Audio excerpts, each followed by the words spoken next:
Hello dear students, welcome to Adbhut Batch. This is your English educator Palak Rakhiani. Dear class 10 students, I hope you all are doing very well. आपकी तैयारी बहुत ही बढ़िया चल रही है.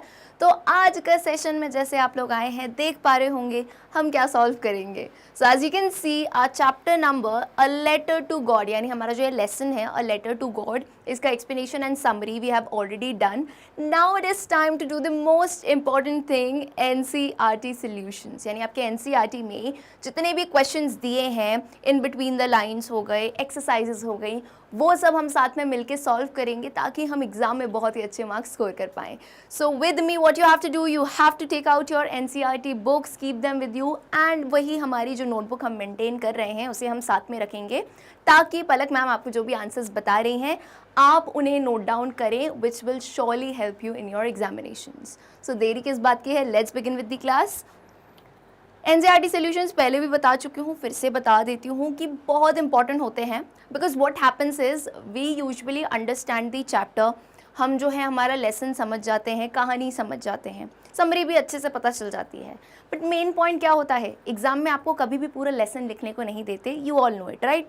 क्या देते हैं, questions. So now what is more important, आप चैप्टर को समझ गए हैं, अब आपको उसे कॉपी पे उतारना है. यानी आप कैसे अपने एग्जाम्स में परफेक्ट आंसर्स लिख सकते हैं वेयर जो एग्जामिनर है ना वो भी कहेगा यार क्या ही मार्क्स काटूँ, इतने अच्छे आंसर लिखे हैं. ठीक है, तो शुरुआत करते हैं. As I told you take out your NCERT books on page number 5. आपकी कन्वीनियंस के लिए मैंने पेज नंबर्स भी मेंशन करे हैं. पेज नंबर 5 पे ओरल कॉम्प्रीहेंशन चेक.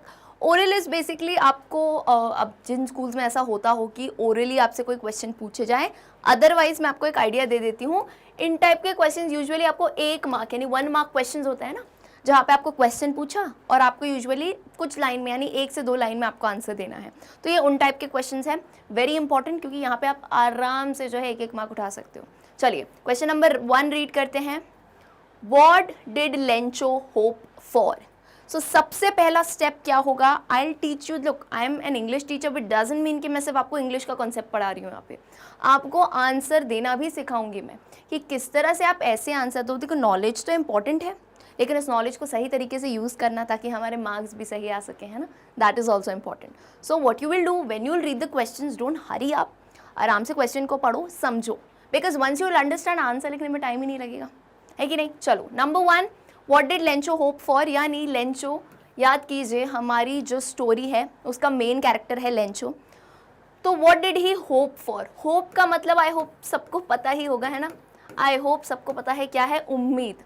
तो लेंचो किस चीज़ की उम्मीद कर रहा था, तो हमें सबको पता है लेंचो क्या था, एक फार्मर था, एक किसान. तो जाहिर सी बात है किसान के लिए सबसे ज़्यादा इंपॉर्टेंट क्या होता है कि बारिश के सीज़न में बारिश पड़े ताकि उनकी क्रॉप्स को अच्छे से पानी मिल सके, न्यूट्रिएंट्स मिल सके, right. So this will be your answer. Lencho की भी सेम उम्मीद थी. Lencho hoped for a good rain as it was much needed for a good harvest. Look how sweet and simple, crisp हमारा answer है without any grammatical mistake. क्या है answer, Lencho hoped. One more important thing to note over here is, यहाँ देख रहे हो आपके question में होप वर्ड लिखा है which is in simple present tense. Hope word क्या है, सिंपल प्रेजेंट टेंस में है ना, वर्तमान काल में है. ये चीज़ें नोट करनी है क्योंकि कभी कभार कुछ बच्चे वर्ड्स बहुत अच्छे लिखते हैं, वोकैबुलरी अच्छी लिखते हैं, लेकिन ग्रामर में मिस्टेक करते हैं जिसकी वजह से फॉर श्योर आपके कोई ना कोई मार्क्स लूज होंगे. ठीक है, तो ध्यान दो यहाँ पे सिंपल प्रेजेंट टेंस में है. जब हम आंसर लिखते हैं ना तब हम उसे क्या कर देते हैं, पास्ट टेंस में, किसी वर्ब को, क्रिया को किस में कर देते हैं, पास्ट टेंस में. ये याद रखना है. यहाँ पे मैं लेंचो होप नहीं लिखूंगी, मैं लिखूंगी लेंचो होप्ड. लेंचो ने उम्मीद की थी किसकी, फॉर अ गुड रेन, एक अच्छी बरसात की, अच्छे से शावर हो जाए, as it was much needed for a good harvest. क्यों, क्योंकि इट वॉज मच नीडेड, उसे ज़रूरत थी किसकी, एक अच्छे हार्वेस्ट की. अच्छा हार्वेस्ट यानी अच्छी उपज की, जो वो क्रॉप्स, जो फसलें वो उगा रहा था उसमें अच्छी उपज आए ताकि वो बेच सके उन्हें. I hope it is clear. Answer clear है. You can either note it down quickly और if you want you can take screenshot. Alright, चलिए get ready for question number 2. Question says, why did Lencho say the raindrops were like new coins? Now this is a star marked question. This is a good question which could be asked कि Lencho ने ऐसा क्यों कहा जब बारिश हुई, याद करो ना, फाइनली बारिश तो हो गई थी, तो रेन ड्रॉप्स यानी बारिश की बूंदों को लेंचो ने कहा था कि ये बारिश की बूंदें नहीं है, ये तो न्यू कॉइन्स यानी नए सिक्कों की तरह है। तो इस बात से लेंचो का क्या तात्पर्य था, वो क्या कहना चाहता था? सो बेसिकली हम इस आंसर को बहुत क्लियरली डिफाइन करेंगे। सिंपल सी बात है, देखो आपका जो भी बिजनेस है, प्रोफेशन है ना, उसमें सब चीज़ सही चलती है तो आप अल्टीमेटली आपके पास पैसा बनेगा, है कि नहीं? तो अब किसी किसान के लिए उसकी खेत है, जैसे मान लो ये लेंचो की फसलें हैं, ठीक है, अब इस फसलों में पानी गिर रहा है, ठीक है, अभी तुम देखोगे, तुम कहोगे मैम ये तो रेन ड्रॉप है, ये तो बारिश की बूंदें हैं, लेकिन लेंचो क्या कहेगा, ये नए सिक्के हैं। क्यों? ये नहीं मतलब है कि वो सिक्कों की तरह दिखते हैं, इसका मतलब ये है कि बारिश हुई, क्रॉप्स पे पानी पड़ा, है ना, अच्छे मिनरल्स न्यूट्रिएंट्स मिले, क्रॉप अच्छी तरीके से फ्लावर करेगी। अगर देखो फसल अच्छी होती है तो जो है कमाई भी अच्छी होगी। आप भी कभी आप मम्मी के साथ, पापा के साथ सब्जी मंडी गए हो वेजिटेबल्स लेने, तो आप कोई भी इंसान को कभी देखा है मुझे ख़राब वाली वेजिटेबल दो? नहीं, हम चुन चुन के अच्छी वेजिटेबल लेते हैं, उसका दाम भी अच्छा देने को तैयार होते हैं कि थोड़ा 10-20 रुपये महंगा भी हो चलेगा, लेकिन जो है चीज़ अच्छी होनी चाहिए। तो सिमिलरली अगर यहाँ पे बारिश हुई, क्रॉप अच्छी हुई, तो उसको कमाई मिलेगी, और कमाई किस फॉर्म में मिलेगी? कॉइन, सिक्के। तो लेंचो यही सोच रहा था कि फाइनली हम जो है भूखे नहीं मरेंगे, हमें पैसे कमाने को मिलेंगे। सो कैसे आप इस आंसर को कोट कर सकते हो? Lencho compared the rain drops with new coins. Compared यानी ऑफकोर्स सी बात है, उसने क्या की है? तुलना की है दोनों चीज़ों की। रेन ड्रॉप्स को क्या माना है उसने? नए सिक्के। Lencho compared the rain drops with new coins because they were promising him a good harvest resulting in more prosperity. क्यों? क्योंकि वो उसे किस चीज़ का वादा दे रहे थे, किस चीज़ का दिलासा दे रहे थे वो रेन ड्रॉप्स? एक अच्छी हार्वेस्ट का, एक अच्छी उपज का, रिजल्टिंग इन, जिससे फाइनली क्या रिजल्ट निकलेगा? मोर प्रॉस्पेरिटी। प्रॉस्पेरिटी का मतलब क्या होता है? अच्छी कमाई, अच्छी वेल्थ, अच्छी धन दौलत। ओके, क्लियर है? तो देखो इस तरह से हमने फुल एक ही मतलब बिना कोई फुल स्टॉप्स लिए हमने आंसर को कैसे कोट किया है। I hope you can see answer is clear. चलिए let's move on to question number 3। Now question number 3 को आप ध्यान देंगे, इस एक क्वेश्चन में ही 2 पार्ट्स दिए गए हैं। अब मैं ये बात क्यों कह रही हूँ, इस पर थोड़ा आपको फोकस देना पड़ेगा। रीज़न बीइंग, यहाँ पे क्या होता है, some students when they are in hurry, वो क्या करते हैं, क्वेश्चन तो पढ़ लेते हैं लेकिन सिर्फ एक ही पार्ट का आंसर दे के आ जाते हैं। बट रिमेंबर माई वर्ड्स, मान लो अगर ये 1 मार्क का क्वेश्चन है, ठीक है, तो इसमें आधा आधा मार्क डिवाइडेड रहता है, आधा मार्क फर्स्ट पार्ट का, आधा मार्क सेकंड पार्ट का। So you have to remember it very well that you have to answer both the parts. जल्दबाजी नहीं करनी है, अच्छे से दोनों पार्ट्स को रीड करना है। ऑलराइट, चलिए let's read the question now. How did the rain change? Question mark. यानी बरसात जो थी, याद है ना कि बरसात आई थी, बारिश हुई थी, लेकिन हुआ क्या था? वो बदल गई थी। यानी पहले तो लेंचो खुश हो रहा था, फिर वो टेंशन होने लगी। पहले तो आपको वो बताना है। दूसरा, what happened to Lencho's fields, और उसके बाद लेंचो के खेत को क्या हुआ? तो कहानी में रिवर्स जाते हैं, रिवर्स गियर लेते हैं। क्या बात हुई थी बताओ? लेंचो जो है बरसात का वेट कर रहा था, बरसात हुई, लेकिन थोड़ी ही देर में वो बरसात आंधी और तूफान में बदलने लगी। याद है कि नहीं? वो बरसात किसकी बरसात बन गई? ओलों की बरसात। ओले पता है ना, हेल होते हैं, सफ़ेद कलर के, ऐसे पर्ल्स जैसे दिखते हैं, तो ओले गिरने लगे। अब जाहिर सी बात है, जब ओले गिरेंगे, ओले कभी आपने देखा होगा ना, आप हाथ रखना ओलों की बारिश में, बहुत ज़ोर से चुभते हुए आते हैं। तो प्रैक्टिकल सी बात है, उसका जो फील्ड है उसमें क्रॉप्स हैं, बहुत ही नाजुक सी होती हैं। अब इतने सारे ओले गिरे तो वो क्रॉप्स क्या हो गई थी? नष्ट हो गई थी, उसका पूरा फील्ड जो है डैमेज हो गया था। ये कहानी थी, हमने हिंदी में समझी। अब हमें इसको कैसे उतारना है आंसर के फॉर्म में। So let's see the answer over है, and again remember we are answering both the parts over है। Answer is the rain changed into hailstones, either you can say hailstones यानी ओले के पत्थर, या फिर आप hailstorm भी लिख सकते हैं। Okay, the rain changed into hailstones or hailstorm as a strong wind began to blow and huge hailstones began to fall along with the rain. This is the answer of the first part. क्या answer है? कि जो बारिश थी, अब यहाँ ध्यान दिया ना सबने, आंसर में हम क्या कर रहे हैं? चेंज को चेंज कर रहे हैं, यानी प्रेजेंट टेंस से पास्ट टेंस में से कन्वर्ट कर रहे हैं। This is clear. अच्छा, हेल स्टोन्स बेसिकली ओले देखे ना आपने, ओले, तो कभी ऐसा ट्राई करके देखना, अगर आपके यहाँ पे हो ओलों की बारिश तो आप ऐसे हाथ बाहर करके खुद ही बाहर चले जाना। तो ये ज़ोर से पड़ती है वो सर पे, तो पत्थर टाइप के होते हैं गोल गोल ऐसे पर्ल्स जैसे। तो either you can say hail stones, अगर ये टर्म याद नहीं आए तो हेल स्टॉर्म भी लिख सकते हो जो आपने लेसन में देखा है, ठीक है। तो हेल स्टॉर्म आने लगे यानी पहले बारिश थी, फिर बहुत तेज़ हवाएं चलने लगी यानी strong wind began to blow and huge hailstones, huge यानी बहुत बड़े बड़े ओले के पत्थर जो है गिरने लगे बारिश के साथ। ये हो गया फर्स्ट पार्ट। अब लेंचो के फील्ड का क्या हुआ? All the crops in Lencho's field got destroyed. Destroyed का मतलब क्या होता है? तबाह हो जाना, है ना, तबाह हो गई, डिस्ट्रॉय हो गई। Because of the weather conditions, because ऐसे जो है ना मौसम के हालात हो गए थे, उस वजह से लेंचो की पूरी क्रॉप्स नष्ट हो गई। अच्छा, अब हमने यहाँ पे बहुत एक्सप्लेनेशन नहीं दिया है बिकॉज वी नो ये ओरल कॉम्प्रिहेंशन है, यानी 1 या 2 मार्क के क्वेश्चन हैं, तो इसमें आप बहुत ज़्यादा स्ट्रेच करके नहीं लिखें। ऐसा नहीं है कि आपको पन्ने भरने के मार्क्स मिल रहे हैं। ऑलराइट, एग्जैक्ट आंसर लिखिए। If you want you can quickly take a screenshot of this. Alright, चलिए let's move on to question number 4। Question number 4 says what were Lencho's feelings when the hail stopped. Lencho की feelings क्या थी, यानी Lencho कैसा feel कर रहा था जब हेल यानी ओलों की बरसात जो है रुक गई थी। तो जाहिर सी बात है, कहानी को एक रिकैप करो, याद करो क्या हुआ था।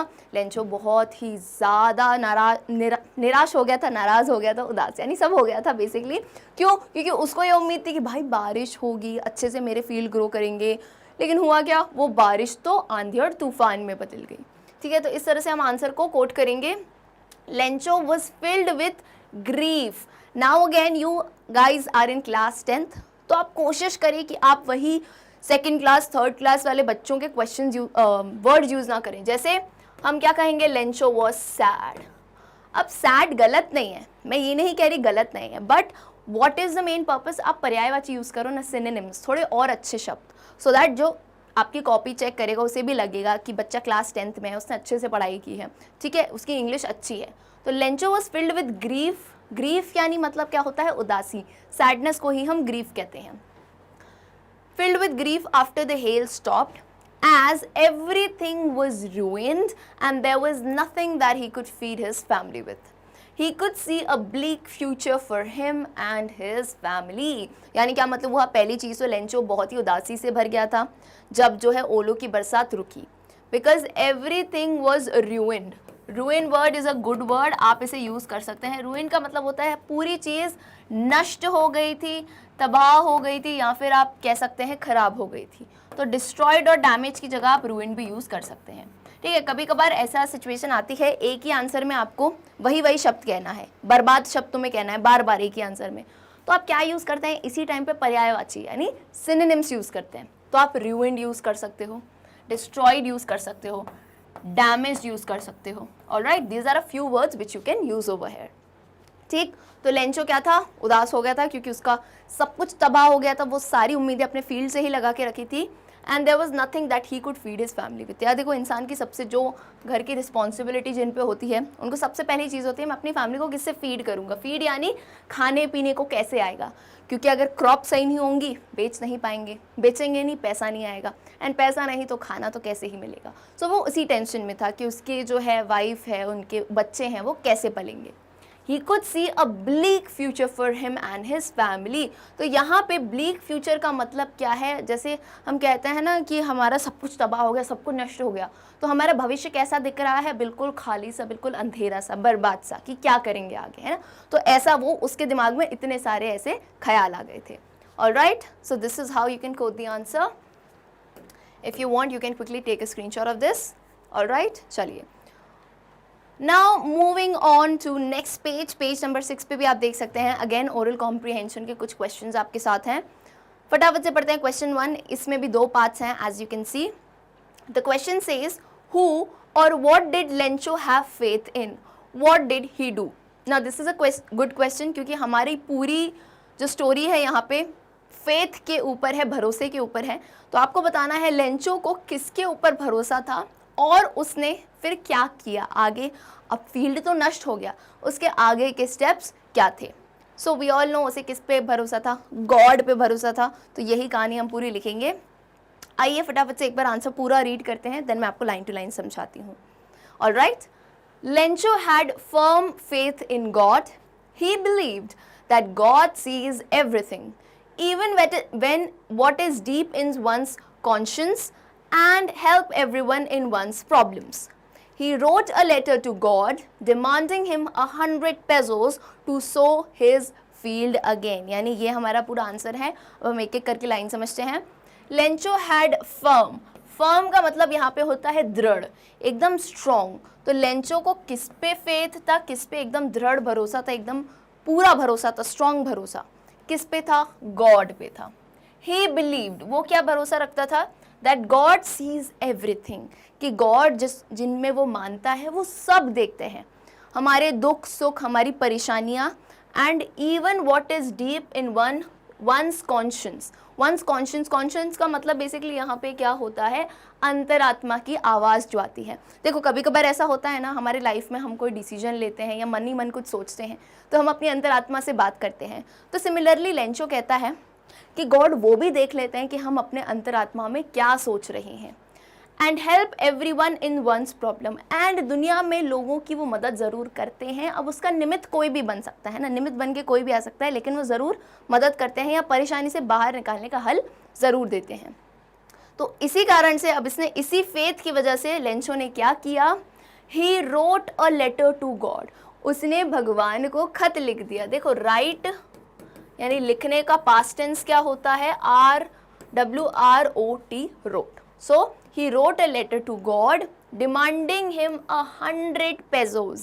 उसने भगवान को खत लिखा और उन्होंने भगवान से डिमांड ही कर दी थी कि भगवान जी सुनिए, मुझे जो है 100 यानी 100 पेजोज, जैसे इंडिया की करेंसी रुपीज़ होती है वैसे ही मेक्सिको की करेंसी जो है पेजोज होती है. तो उसने 100 पेजोज मांगे ताकि वो अपने खेत में फिर से बीज बो सके. SOW, सो करना यानी बीज बोना. अब यार बीज बोने में फसल चाहिए, आपको फर्टिलाइजर्स चाहिए, मशीनें चाहिए, बहुत सारी चीज़ें चाहिए होती हैं, तो पैसा तो लगता है. एंड तब तक भी कुछ खाने पीने को उसकी फैमिली को चाहिए. तो उसने इकट्ठा पैसा मांग लिया कि मुझे 100 पीसेस आप दे दीजिए ताकि मैं ये जो मेरा फील्ड नष्ट हो चुका है इसको वापस से मैं उपजाऊ बना सकूँ. ऑलराइट, तो ये थी लेंचो का, देखो इतना भरोसा था. एंड इसी तरह से उन्होंने जो है अपना लेटर लिखा गॉड को. Moving on to next question number 2. Question number 2 कहता है Who read the letter? खत किसने पढ़ा था? यानी वी ऑल नो लेंचो ने भगवान को जो खत लिखा है, लेटर लिखा है, ऑब्वियस सी बात है अब किस एड्रेस पे जाएगा. तो वो लेटर किसने खोल के पढ़ा था? We all know post master ने. ठीक है, वहीं पे पोस्ट ऑफिस में जो पोस्ट मास्टर थे उन्होंने लेंचो का लेटर पढ़ा. अच्छा, उन तक लेटर कैसे पहुंचा? क्योंकि जैसे ही मान लो ये जो है पोस्ट ऑफिस का बॉक्स रहता है ना, जहाँ पे लेटर डाले जाते हैं. अब यहाँ पे लेंचो लेटर डाल के गया. यहाँ से लेटर किसने लिया था? पूरी स्टोरी हम याद कर सकते हैं, पोस्टमैन ने. ठीक है, अब जो पोस्टमैन था ना, वो बेसिकली पोस्टमैन तो था ही साथ वो पोस्ट ऑफिस में भी एम्प्लॉय था, वहाँ पे भी काम करता था. तो जैसे ही इसने लेटर देखा तो उस लेटर के कवर पे क्या लिखा था? देखो लेटर के कवर पे यूजुअली हम जिसको लेटर भेज रहे हैं ना उसका नाम लिखते हैं. ठीक है, तो जैसे आप अपनी फ्रेंड को भेज रहे हो, टू अंजलि, टू रोहित, तो यहाँ उसने क्या लिखा था लेंचो ने? To God. तो पोस्टमैन पहले ही देखते हंसने लगा. आश्चर्य होगा कि मेरे इतने बड़े करियर में मैंने आज तक ये एड्रेस तो पहचाना ही नहीं है कि गॉड का एड्रेस क्या है. तो इसीलिए वो हंसते हंसते जो है कहाँ गया? अपने बॉस के पास. उनका बॉस कौन? Post master. तो वो गया और उसने पोस्ट मास्टर को ये लेटर दिया. ठीक है, तो इस तरह से पोस्ट मास्टर ने जो है फिर उस लेटर को खोल के पढ़ा. ऑलराइट, सो सिंपल आंसर है इसका. 1 मार्क क्वेश्चन में आपसे पूछे जा सकता है, बहुत डिटेल नहीं लिखनी है ना. Who read the letter? Post master read the letter. ठीक है, I hope it is clear. चलिए question number 3. What did the post master do after reading the letter? यानी उस खत को पढ़ने के बाद पोस्ट मास्टर ने क्या किया? तो यहाँ आपको थोड़ा सा एक्सप्लेनेशन देना पड़ सकता है कि पोस्ट मास्टर पहले तो बहुत हंस रहा था उस पत्र को देख के कि अरे भगवान को कौन पत्र दिखता है. फिर थोड़ी ही देर बाद वो सीरियस हो गए. क्यों? क्योंकि उन्हें एहसास हुआ कि इस इंसान का गॉड पे कितना फेथ है. हमारा भी फेथ है, ठीक है, लेकिन हम फिर भी छोड़ देते हैं कि क्या ही होगा.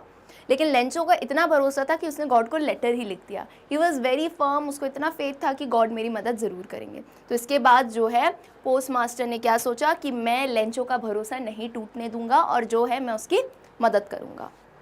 सो the postmaster loved when he read Lencho's letter. तो पहली चीज़ क्या हुई थी, देखो कोई भी देखेगा तो हंसेगा ही देख के, अरे भगवान को लेटर लिखा है, ये कैसी बात हो गई। इस रिलेशन में आपने कुछ मूवीज़ भी कभी पहले की देखी होगी, एक जैसे ओ माई गॉड करके आती है, तो भगवान पे केस करते हैं, यानी भगवान से जो है उसने यहाँ पे डायरेक्ट कॉन्टैक्ट कर लिया। तो यहाँ पे पोस्टमास्टर पहले तो हंसने लगे, फिर क्या हुआ, but soon he became serious, और जल्द ही वो एकदम सीरियस हो गए। And was moved by writer's faith in God. Moved by का मतलब क्या होता है यहाँ पे, ऐसा नहीं है कि वो खड़े थे और अपनी जगह से हिल गए। मूव्ड बाय का यहाँ पे बेसिकली एक फ्रेज है, इसका मतलब होता है कि उनका दिल जो है बहुत ही ज़्यादा होता है ना, किसी इंसान का अफेक्ट पड़ गया तो उनका दिल जो है बहुत ही टच हुआ था, उनका हार्ट को ये बात छू ली थी। मूव्ड बाय का मतलब है उनके दिल तक ये बात छू ली कि कैसे जो है जिसने भी ये खत लिखा है उसका भगवान पर कितना भरोसा है। Okay, then he didn't want to shake Lencho's faith। didn't का I hope everyone knows ये क्या होता है, इसको हम फुल फॉर्म में कैसे लिख सकते हैं, DID did NOT not। Okay, तो did not को हम didn't करके भी लिख सकते हैं। Is it clear? So he did not want, एक चीज़ हमेशा याद रखनी है, जहाँ मैक्सिमम ग्रामर मिस्टेक्स होती हैं आज तक भी मैंने देखा है, even I have scene professionals जो इस स्पीकिंग में गलती करते हैं। लोग कहते हैं आई did not wanted, this is absolutely wrong, absolutely wrong. Grammar का रूल है भाई, यहाँ पे डिड के साथ आप हमेशा जो है सिंपल प्रेजेंट टेंस यूज करोगे। सो आई डिड नॉट वॉन्टेड नहीं होगा, आई डिड नॉट वॉन्ट होगा। ठीक है, कोई भी यहाँ पे वर्ड ऑफ प्रेजेंट टेंस होगा, जैसे I did not take, I did not hear, I did not listen, simple present tense में रहेगा। क्लियर है बिल्कुल, ये मिस्टेक नहीं करोगे। चलिए, so he didn't want to shake Lencho's faith, यानी लेंचो का भरोसा वो डगमगाने नहीं देना चाहता था। शेक का मतलब क्या है, डगमगाए नहीं उसका भरोसा। सो he decided to collect money and send it to Lencho on behalf of God। तो उसने क्या डिसाइड किया कि मैं जो है अब पैसे कलेक्ट करूँगा। क्यों? क्योंकि पता है ना लेंचो ने 100 पेसोज मांगे थे, तो उसने कहा कि मैं कोशिश करूँगा, मैं अपने एम्प्लॉयज़ से, दोस्तों से, खुद भी अपना सैलरी का थोड़ा हिस्सा देके पैसे कलेक्ट करूँगा and send it to Lencho on behalf of God.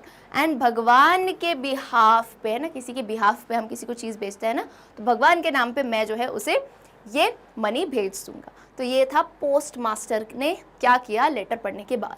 And we all can conclude that post master was a very humble man. बहुत ही अच्छे लोग हैं भाई ऐसे, जो किसी की मदद करते हैं बिना लाइमलाइट में आए, राइट। चलिए, तो ऐसे भी आपको भी कभी मौका मिलता है, छोटी सी बात है लेकिन लेसन काफ़ी अच्छा है ये, कभी भी आप किसी की मदद कर सकते हैं ना, ज़रूर किया। अच्छा, मदद का मतलब सिर्फ पैसे की मदद नहीं होती, किसी भी वे में आप किसी की हेल्प कर सकते हो बिना लाइमलाइट में आए, अच्छी बात है, आपको बहुत अच्छा लगेगा। ऑलराइट, चलिए, तो ये तो हो गया हमारा आंसर, फटाफट से नोट डाउन कर लो so that we can move on to the next question. All right, next question नहीं, हम नेक्स्ट पेज पे ही आ गए। पेज नंबर 7 पे you can find oral comprehension again. Question number 1, Was Lencho surprised to find a letter for him with money in it? Interesting question है। अब post master ने देखो इतना अच्छे से दिल से सब कुछ किया, उनके लिए भेजा पैसा, तो क्या आपको याद है क्या लेंचो सरप्राइज हुआ था, बहुत ही आश्चर्य हुआ था पैसों को देख के लेटर में? तो लेट मी टेल यू, ऐसा बिल्कुल नहीं था, है ना। लेंचो को इतना भरोसा था गॉड पे, उसे पता था कि मेरे पास पैसे आएंगे ही आएंगे। तो जब उसने पैसे देखे, he was not very surprised. Lencho was not surprised to find a letter with money from God as he believed that God will help him, क्योंकि उसे 100% विश्वास था कि भगवान जो है मेरी कहीं ना कहीं मदद करेंगे ही। Alright, so this will be your answer. And मैं बता दूं, ये इन बिटवीन द लेसन जो ये क्वेश्चंस रहते हैं ना, काफ़ी इंपॉर्टेंट होते हैं। यूजुअली मैं बता रही हूँ 1 मार्क्स में पूछ लिए जाते हैं ये, तो अगर आप पहले ही प्रिपेयर्ड रहेंगे, आपके गलती करने के चांसेस जो है ना के बराबर हो जाएंगे। ऑलराइट, चलिए, question number 2, what made him angry? Angry क्यों हुआ? सोचो, लेंचो को तो खुश होना चाहिए था कि उसको पैसे मिल गए, लेकिन यहाँ कहानी तो उल्टी हो गई। लेंचो जो है बहुत ही ज़्यादा गुस्सा हो गया था। सो वी ऑल नो कि पोस्ट मास्टर ने बहुत मेहनत करी, मशक्क़त करी, पैसे कलेक्ट किए, लेकिन उस टाइम में यार 100 पीसोस बहुत बड़ी बात होती थी। आज के तुम समझ जाओ 10,000 50,000 टाइप का तुम मान लो, है ना, उस टाइम में, बहुत पहले के टाइम में। तो अब 100 पीसोस कलेक्ट करना तो मुश्किल था, तो क्या हुआ, पोस्ट मास्टर सिर्फ 70 पीसोस कलेक्ट कर पाया। तो अब लेंचो ने जब देखा लेटर, तो उसको 70 पेसोस मिले, वो गुस्सा हो गया इस कारण से कि आपने मुझे पूरे पैसे नहीं दिए, या फिर उसे क्या लग रहा था कि पोस्ट ऑफिस के एम्प्लॉय ये पैसा खा गए। So there were only 70 pesos, आपको ये नंबर फिगर्स याद रखने हैं ना। 100 उसने मांगे थे गॉड से, मिले कितने उसको, 70 मिले, ठीक है। So there were only 70 pesos in the envelope, whereas Lencho had demanded 100 pesos. The difference in the amount made him angry. यानी वहाँ पे सिर्फ 70 पेसोस थे उस लिफाफे में, whereas यानी जबकि, whereas का मतलब क्या होता है, जबकि लेंचो ने कितने डिमांड किए थे, 100. So the difference in the amount, इस लाइन को समझना, डिफरेंस इन द अमाउंट यानी उस पैसे में जो अंतर आ रहा था, वो जो 30 पेसोस थे, 70 नहीं दिख रहे थे उसको 30 पेसोस दिख रहे थे कि वो 30 पेसोस कहाँ चले गए, वो उस चीज़ को सोच के लेंचो जो है बहुत ही ज़्यादा गुस्सा हो गया। तो this is a very good way to write the answer, आप इसको जल्दी से नोट डाउन करें। ऑलराइट चलिए, now next moving on, finally हम आते हैं हमारी बैक एक्सरसाइजेस पे। These type of questions let me tell you, ये थोड़े से आपको एक्सप्लेनेशन देना होगा 30 to 40 वर्ड्स में। ये थोड़े डिटेल्ड वाले क्वेश्चंस हैं जो आपसे 3 मार्क्स में या 5 मार्क्स में पूछे जा सकते हैं। So question number 1 over here says, who does Lencho have complete faith in, which sentences in the story tell you this? Number 1 question, Lencho का कंप्लीट फेथ, कंप्लीट भरोसा किस पे था, और आपकी इस कहानी में ऐसे कौन से वाक्य हैं जो आपको इसी बात को दर्शाते हैं। तो आप इसमें एक सिंपल सी चीज़ कर सकते हैं, आप स्टोरी एनसीईआरटी में देख सकते हैं, वहाँ वो लाइनें ढूंढ सकते हैं, कुछ नहीं करना है, आपको सिर्फ वो एग्जैक्ट लाइनें डालनी है। So here is the answer, Lencho has complete faith in God as he is instructed, that God knows everything and helps us in our problems. तो इसको आराम आराम से समझते हैं क्योंकि लेंदी आंसर है ना, हमें स्पीड अप नहीं करना है, हमें बहुत नहीं रटना है, हमें समझ समझ के चलना है। सबसे पहली चीज़ तो लेंचो का किस पे फेथ है कंप्लीट, गॉड पे। क्यों, as he is instructed that God knows everything. इसका मतलब क्या हुआ, एज ही इज इंस्ट्रक्टेड यानी उसे ये बताया गया है। किसके द्वारा बताया गया है, हो सकता है उसके पेरेंट्स ने बताया हो, ग्रैंड पेरेंट्स, उसने सुना हो कि भगवान जो है ना वो सब जानते हैं, तो उसे पूरा भरोसा था कि गॉड ने मेरी हालत देखी होगी कि मेरा फील्ड जो है कैसे ओलों की बारिश से ख़राब हो गया है कि नहीं, तभी उसको गॉड पे कंप्लीट फेथ था। और इसे ये भी बताया गया था कि that God helps in our problems, कि आपको कोई भी तकलीफ हो आप गॉड को याद कीजिए, आपकी प्रॉब्लम जो है सॉल्व हो जाएगी। ऑलराइट, सो नाउ यहाँ पे कुछ सेंटेंसेस हम बताएंगे, there are few sentences which show this, यानी इस बात को प्रूफ करने के लिए ऐसे कुछ वाक्य है जो हमारी कहानी में दिए हैं। तो कुछ को मैंने मेंशन किया है यहाँ पे पॉइंटर्स में, जैसे पॉइंट नंबर 1, ये कहानी की लाइन है ना, स्टोरी की लाइन्स है, but in the hearts of all who lived in that solitary house in the middle of the valley there was a single hope, help from God. यानी यहाँ बताया गया है, ये जो लाइनें हैं, बट इन दी हार्ट्स यानी ओलों की बारिश हो गई तो अब सब उदास थे, लेकिन in the hearts of all who lived in that solitary house, solitary house हमें पता है ना कहाँ रहता था लेंचो, जो वैली है वहाँ पे बीच में उसका घर था एकदम, है ना, वैली के बीच में था, अकेला घर था और कोई घर नहीं था। तो ऑल हु लिव्ड यानी लेंचो के पूरा परिवार ऑफ कोर्स निराश होगा, लेकिन सबके दिलों में, चाहे उसके बीवी बच्चे हों, वो खुद हो, एक सिंगल उम्मीद बची थी, सिंगल होप बचा था। कौन सा होप, हेल्प फ्रॉम गॉड, यानी अब कोई हमारे साथ नहीं है तो हमारे भगवान हमारी ज़रूर मदद करेंगे। ओके, एक तो ये लाइन हो गई। नेक्स्ट लाइन कहाँ थी, जहाँ पे पता चलता है कि गॉड पे उसे पूरा भरोसा था।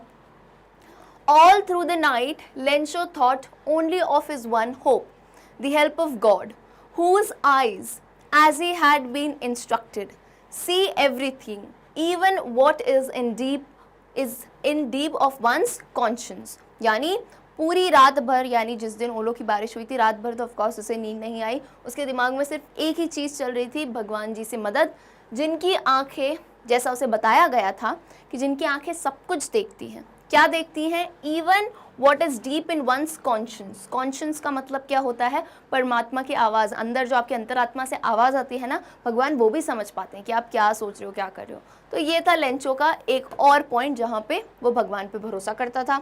और लाइन है, God he wrote, if you don't help me my family and I will go hungry this year. तो ये बेसिकली लेंचो ने कहाँ लिखा था? अपने लेटर में। लेटर में उसने गॉड को इतना भरोसा बताता है कि देखो गॉड, अगर आप मेरी मदद नहीं करोगे ना तो मुझे और मेरे परिवार को इस साल जो है भूखा मरना पड़ेगा। यानी हाँ, उसको भरोसा था गॉड पे, इसलिए तो उसने अपनी प्रॉब्लम शेयर की, right. Next, he wrote to God on the envelope, put the letter inside and still troubled went to town. ये तो बहुत ही बड़ी चीज़ थी। उसने जो है यहाँ पे एनवेलप में यानी लिफाफे में किसका एड्रेस लिख दिया? To God. यानी उसे इतना भरोसा था कि लेटर गॉड तक ज़रूर पहुँच जाएगा। And next, God could not have made a mistake nor could he have denied Lencho what he had requested. तो ये लाइन कब आती है? एक बार स्टोरी याद दिलाती हूँ कि जब लेंचो ने देखा कि 70 ही पीजोज मिले थे, उसने जब वो लेटर खोला था उसे 70 पीजोज मिले, तब लेंचो क्या सोचता है? उसने गॉड पे शक नहीं किया, बिल्कुल नहीं। उसको देखो इतना भरोसा था। उसने कहा God could not have made a mistake. वो गुस्सा तो था लेकिन गॉड पे नहीं था। उसने कहा भगवान तो कोई गलती कर ही नहीं सकते हैं, है ना, उन्होंने मुझे 100 पिज़्ज़ास भेजे ही होंगे। और कहता है nor could he have denied Lencho what he had requested. बोला उन्होंने या तो गलती नहीं करी होगी पैसे गिनने में, और ना ही उन्होंने डिनाई यानी इनकार किया होगा कि लेंचो ने जो मांगा है मैं उसे नहीं दूं। उसे इतना भरोसा था कि मेरे भगवान ना मना करेंगे ना गलती करेंगे, पैसे शायद जो है इन पोस्ट ऑफिस वालों ने चुरा लिए होंगे। So these are all the lines which clearly state कि लेंचो को कितना फेथ था गॉड पे। ऑलराइट, चलिए moving on to the next question, question number 2. Let's read it. Why does the postmaster send money to Lencho? Why does he sign the letter God? Now this is again a good question कि जो postmaster है उन्होंने Lencho को पैसा क्यों भेजा, सबसे पहला। Second, why does he sign the letter God? If you remember कि जब उन्होंने पैसे भेजे तो पैसे के साथ एक लेटर भी भेजा लिख के, और उस लेटर में कुछ भी नहीं लिखा था, सिर्फ एक सिग्नेचर दे दिया था गॉड का, ये दर्शाने के लिए कि गॉड ने ही तुम्हें पैसे भेजे हैं। देखो वो चाहते तो वो खुद का भी नाम लिख सकते थे कि मैंने पैसा भेजा, लेकिन वो लेंचो का फेथ मेंटेन करना चाहते थे, that's why he signed as God. Alright, so this is how we'll code the answer. The postmaster sends money to Lencho in order to keep Lencho's faith in God alive and firm as he was completely moved by it. So क्या बात है पहली कि postmaster ने Lencho को money क्यों भेजा? in order to, किस लिए? in order to keep Lencho's faith in God alive. alive का मतलब होता है जिंदा रखना, तो लेंचो का भगवान में फेथ वो जिंदा बने रहने देता, एंड फर्म यानी उसका दृढ़ जो उम्मीद है, दृढ़ भरोसा है वो बना रहे, as he was completely moved by it. Completely moved by it, he कौन है यहाँ? पोस्टमास्टर। यानी पोस्टमास्टर के दिल को ये बात छू गई थी। होता है ना कभी कभी हमारे दिल को कोई बात छू जाती है तो हम सोचते हैं हम ये करके ही रहेंगे, राइट। तो सेम था पोस्टमास्टर के साथ, इसलिए उन्होंने लेंचो को पैसा भेजा। ना यहाँ पे एक चीज़ और है, आपके 2 पार्ट्स होता है ना, तो आप 2 पैराग्राफ्स में भी उन्हें आंसर कर सकते हो। तो सेकेंड पैराग्राफ पढ़ते हैं हम। When postmaster reads the letter of Lencho to God, he becomes serious and does not want to shake his faith and decides to answer the letter. He gathers more money with the help of his post office employees and friends on behalf of God and signs the letter God so that Lencho's faith does not get shaken. So what is the whole story over here? हमने discuss कर ली थी कि जब Lencho ने खत पढ़ा, जब postmaster ने लेंचो का खत पढ़ा तो वो सीरियस हो गया, वो उसका फेथ नहीं डगमगाने देना चाहता था, और उसने क्या डिसाइड किया कि मैं इस पत्र का उत्तर दूंगा लेंचो को। फिर क्या करता है वो? ही गैदर्स मनी, यानी वो पैसे इकट्ठे करता है अपने एम्प्लॉयज़ और दोस्तों की मदद से, है ना, and on behalf of God, यानी गॉड के बिहाफ पे वो उस लेटर पे साइन कर देता है एंड लेंचो को भेज देता है, ताकि होता है ना किसी का भरोसा नहीं टूटना चाहिए, राइट। उसे भरोसा है तो उसका भरोसा कायम रहे, इसलिए उसने ये दोनों चीज़ें करी। Okay, done question number 2। चलिए moving on to the next question, question number 3। Did Lencho try to find out who had sent the money to him, why or why not? तो ये पार्ट इंटरेस्टिंग था कि क्या Lencho को पैसा तो मिल गया, क्या लेंचो ने ये कोशिश की कि पता करने की कि भाई मुझे ये पैसा किसने भेजा? क्या उसने कोशिश की, और की तो क्यों की या क्यों नहीं की? तो वी ऑल नो लेंचो ने कोई कोशिश नहीं की पता करने की, क्योंकि मैं बताऊँ लेंचो का नेचर बेसिकली कैसा था, बहुत ही होता है ना, कुछ लोग बहुत ही सीधे से होते हैं, बहुत ही सिंपल से होते हैं, स्ट्रेट से होते हैं। अगर आप उनको कहो कि ये चीज़ भगवान ने भेजी है, हाँ भगवान ने भेजी है, एक्चुअल में मान लेंगे वो। तो सेम था लेंचो के साथ। लेंचो को पैसा मिला, उसने क्लियरली ये समझा कि भगवान ने ही मुझे भेजा है, उसने ज़्यादा दिमाग ही नहीं लगाया। सो Lencho did not try to find out who had sent the money to him because he never suspected the presence of God and had complete faith in God. ये बहुत ही अच्छी लाइन है. उसने ये पता लगाने की कोशिश क्यों नहीं की? Because he never suspected. Suspected का मतलब क्या होता है? शक. उसने कभी भी शक नहीं किया किस पे? भगवान की प्रेजेंस पे. उसने ये शक नहीं किया कि गॉड होते हैं, नहीं होते हैं. उसको पूरा 200% श्योर था वो कि गॉड होते हैं. And had complete faith in him, है ना, और उसको कंप्लीट फेथ था. He could not believe that it could be anyone else other than him who would send him the money. और उसको ये इतना भरोसा था, वो मान ही नहीं सकता था ये कि ये जो पैसे हैं भगवान के अलावा किसी और ने भेजे होंगे उसे, है ना. तभी उसने सोचा ही नहीं, उसने फाइंड आउट ही नहीं किया ये. His faith in God was so strong that he believed that he had sent money to him for his help in his problem. तो उसका फेथ, यानी हो सकता है उसको बचपन से ये इतना फेथ भर दिया हो, इतना बिलीव रख दिया हो उसके घर वालों ने कि गॉड है, एंड तभी उसने ये सोचा कि मुझे प्रॉब्लम आई है, मैंने मदद मांगी है, तो गॉड ने ही मेरी मदद की है. तो यही बात है यहाँ पे, क्लियरली आंसर डिपिक्ट होता है. लेंचो ने कोशिश नहीं की फाइंड आउट करने की because he had very strong faith in God. Alright, so this is how you can quote the answer. Clear है? चलिए, question number 3 is done. Moving on to question number 4. आइए question को पढ़ते हैं. Question थोड़ा बड़ा है लेकिन घबराना नहीं, सिंपल सा क्वेश्चन है. Question says, who does Lencho think has taken the rest of the money? What is the irony in the situation? Now यहाँ पे आपको थोड़े से वर्ड समझने की ज़रूरत है. क्वेश्चन क्या कहता है? लेंचो को क्या लगा कि रेस्ट ऑफ द मनी, यानी वो जो 30 पेजोस थे, है ना, जो लेफ्ट ओवर अमाउंट थे, जो 30 पेजोस थे, वो किसने चुराए थे? What is the irony in this situation? और इस सिचुएशन में आयरनी क्या है? सो सबसे इंपॉर्टेंट चीज़ मैं आपको पहले इस वर्ड की समझाऊंगी. You all need to understand this while studying English. आपको ये लिटरेरी डिवाइसेस आने चाहिए, ठीक है. आयरनी का मतलब क्या होता है? देखो, आयरनी का अगर मैं आपको हिंदी में बेसिकली अगर मैं आपको मतलब बताऊं तो व्यंग्य कहते हैं ऐसे, बेसिकली व्यंग्य. अब कैसे व्यंग्य होता है मैं तुम्हें इसी कहानी से समझाती हूँ. होता क्या है, आपको पता है कि लेंचो ने गॉड से पैसे मांगे, ठीक है. लेंचो को पैसे किसने भेजे? पोस्ट मास्टर ने. सोचो ना, वो उसका कोई लगता है, ना कोई उसका रिश्तेदार है, ना कुछ है, जानता भी नहीं है वो उसको. उसने उसके लिए इतने पैसे इकट्ठे करके खुद की सैलरी देके पैसे भेजे. अच्छा, भेज तो दिए, उसके बाद भी उसने क्रेडिट नहीं लिया, उसने यही बताया कि गॉड ने भेजे हैं. अब लेंचो साहब ने क्या किया? यहाँ पे तो हम ये सोच रहे हैं ना, पोस्ट मास्टर कितना अच्छा है, लेंचो खुश फील करेगा, दुआएं देगा किसी को भी जिसने मदद की है. लेकिन लेंचो क्या सोच रहा था? यहाँ कहानी उल्टी हो गई. पोस्ट मास्टर ने, नहीं होता उल्टा चोर कोतवाल को डांटे, उल्टी कहानी हो गई कि पोस्ट मास्टर ने जो है उसकी मदद करी. एंड लेंचो क्या सोचने लगा कि ये जो पोस्ट ऑफिस के एम्प्लॉयज़ हैं, कोई भी हो सकता है, पोस्ट मास्टर हो सकता है, पोस्टमैन हो सकते हैं, चोरी इन लोगों ने ही करी है. तो कितनी व्यंग्य सी आयरनी की सिचुएशन है कि यहाँ जिसने ही मदद की वो उन्हीं पे इल्ज़ाम, मतलब उन्हीं पे शक कर रहा था लेंचो. क्लियर है? तो इसे ही हम आयरनी कहते हैं, यानी ऐसी सिचुएशन जिसमें आप उल्टा सोचो. क्या बोला मैंने? ऐसी सिचुएशन जो एग्जैक्ट ऐसी है लेकिन आप उसमें उल्टा सोचने लगो, ठीक है. सो एक बार हम थोड़ा डेफिनेशन पढ़ लेते हैं. Remember that the irony of the situation is an unexpected aspect of it. यानी an ironic situation is strange or amusing because it is the opposite of what is expected. बिल्कुल opposite है. जैसे, अरे मैं तुम्हें बताती हूँ, तुम रोज़ सुनते हो आयरनी अपनी मम्मी से, सबके सब सुनते हो रोज़, ठीक है. किसी दिन जो है हम लेट उठते हैं, है ना, 11-12 बजे बढ़िया उठ रहे हैं, तो घर वाले क्या कहते हैं? अरे इतनी जल्दी उठ गए, क्या ज़रूरत थी, और सो जाते. तो क्या तुम जल्दी उठे थे? 11-12 बजे जल्दी होता है? नहीं.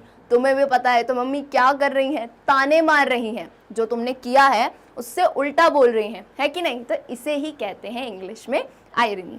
क्लियर है? तो यहाँ भी उल्टी सिचुएशन हुई, जिसने मदद की ये उसी पे इल्ज़ाम लगा रहा था या शक कर रहा था बेसिकली. ऑलराइट, तो आयरनी, बिकॉज आयरनी समझना ज़रूरी है, then only you can answer the question. चलिए आंसर पढ़ते हैं. Lencho thinks that the post office employees have taken the rest of the money as he had demanded 100 pesos from God and in the letter there was only 70 pesos and God cannot make such a mistake.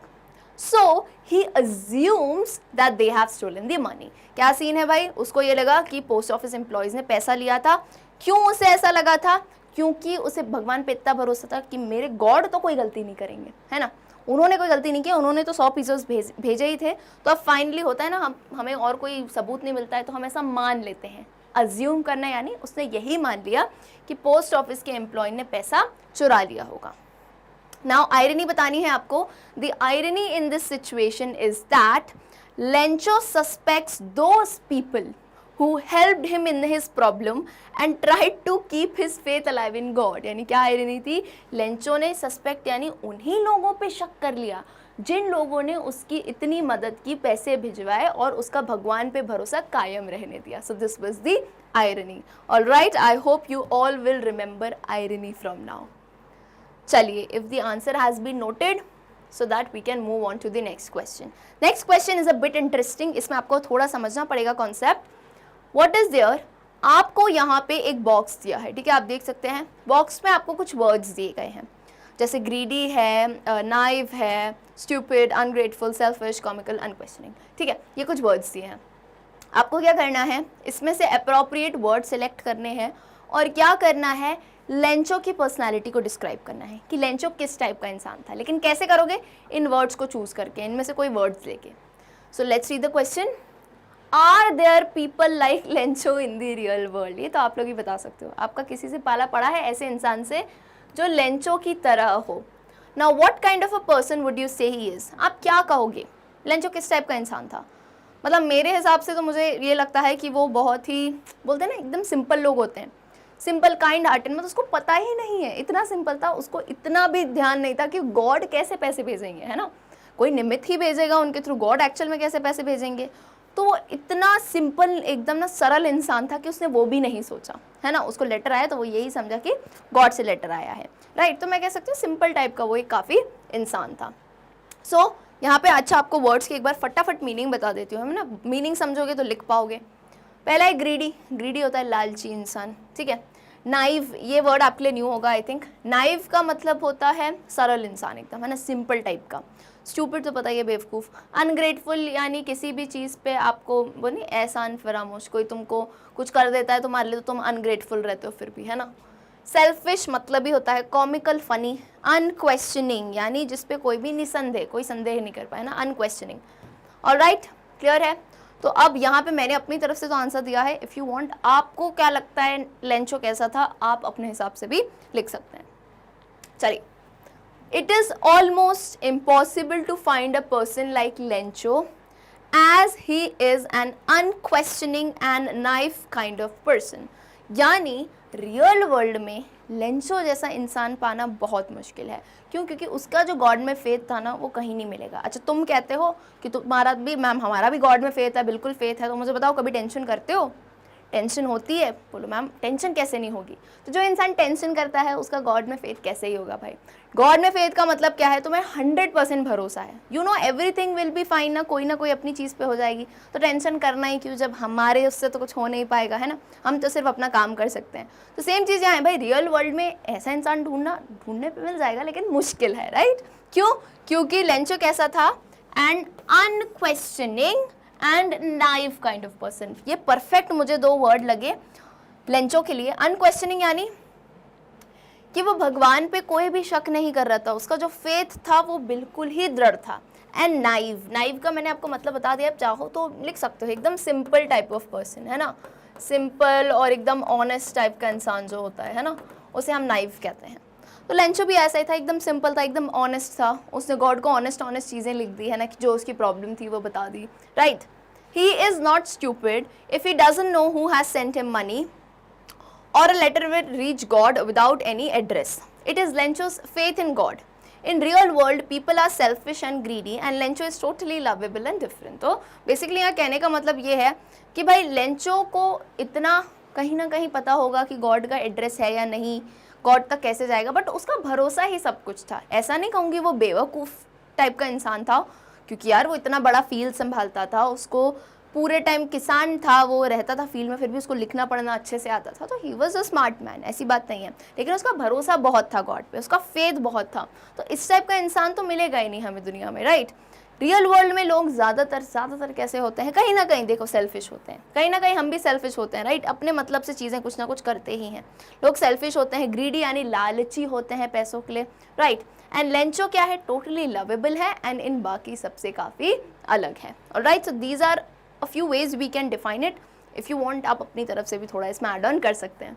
चलिए done है, concept समझ आया, all right. अगर concept समझ आया है तो then let's move on to question number 6। Question number 6 कहता है, there are two kinds of conflict in the story between humans and nature and between humans themselves, how are these conflicts illustrated. इस क्वेश्चन को पहले समझना होगा आपको। Question है, दो काइंड के कॉन्फ्लिक्ट हैं। कॉन्फ्लिक्ट का बेसिकली मतलब क्या होता है, दो चीज़ में अनबन होना, है ना। कॉन्फ्लिक्ट कब होता है, अनबन होती है। स्टोरी में किस किस के बीच में कॉन्फ्लिक्ट है, तो पहला कॉन्फ्लिक्ट है ह्यूमंस और नेचर, अब मैं समझा रही हूँ क्या है ये, है ना। और दूसरा ह्यूमंस का ह्यूमंस के साथ कॉन्फ्लिक्ट, अनबन है, दिक्कतें हैं आपस में एक दूसरे से। अब ये क्या था, मैं क्विकली आपको एक क्लियर करती हूँ कंसेप्ट। ह्यूमंस में बेसिकली स्टोरी के हिसाब से लेंचो की बात हो रही है यहाँ पे, है ना। और कौन है, नेचर, जैसे जो बरसात हुई थी, जो रेन हुई थी, उसके कारण। अब देखो, लेंचो इंसान था। अब पहले तो वो क्या चाह रहा था कि बरसात आ जाए, बरसात यानी नेचर, हम नेचुरल प्रोसेस मान सकते हैं ना, तो पहले तो वो बरसात आ जाए, तो वो उस चीज़ से परेशान था। अब बरसात आई तो कैसी आई, आंधी तूफान के फॉर्म में, कहता बेसिक बरसात आओ, आंधी तूफान के फॉर्म में आई।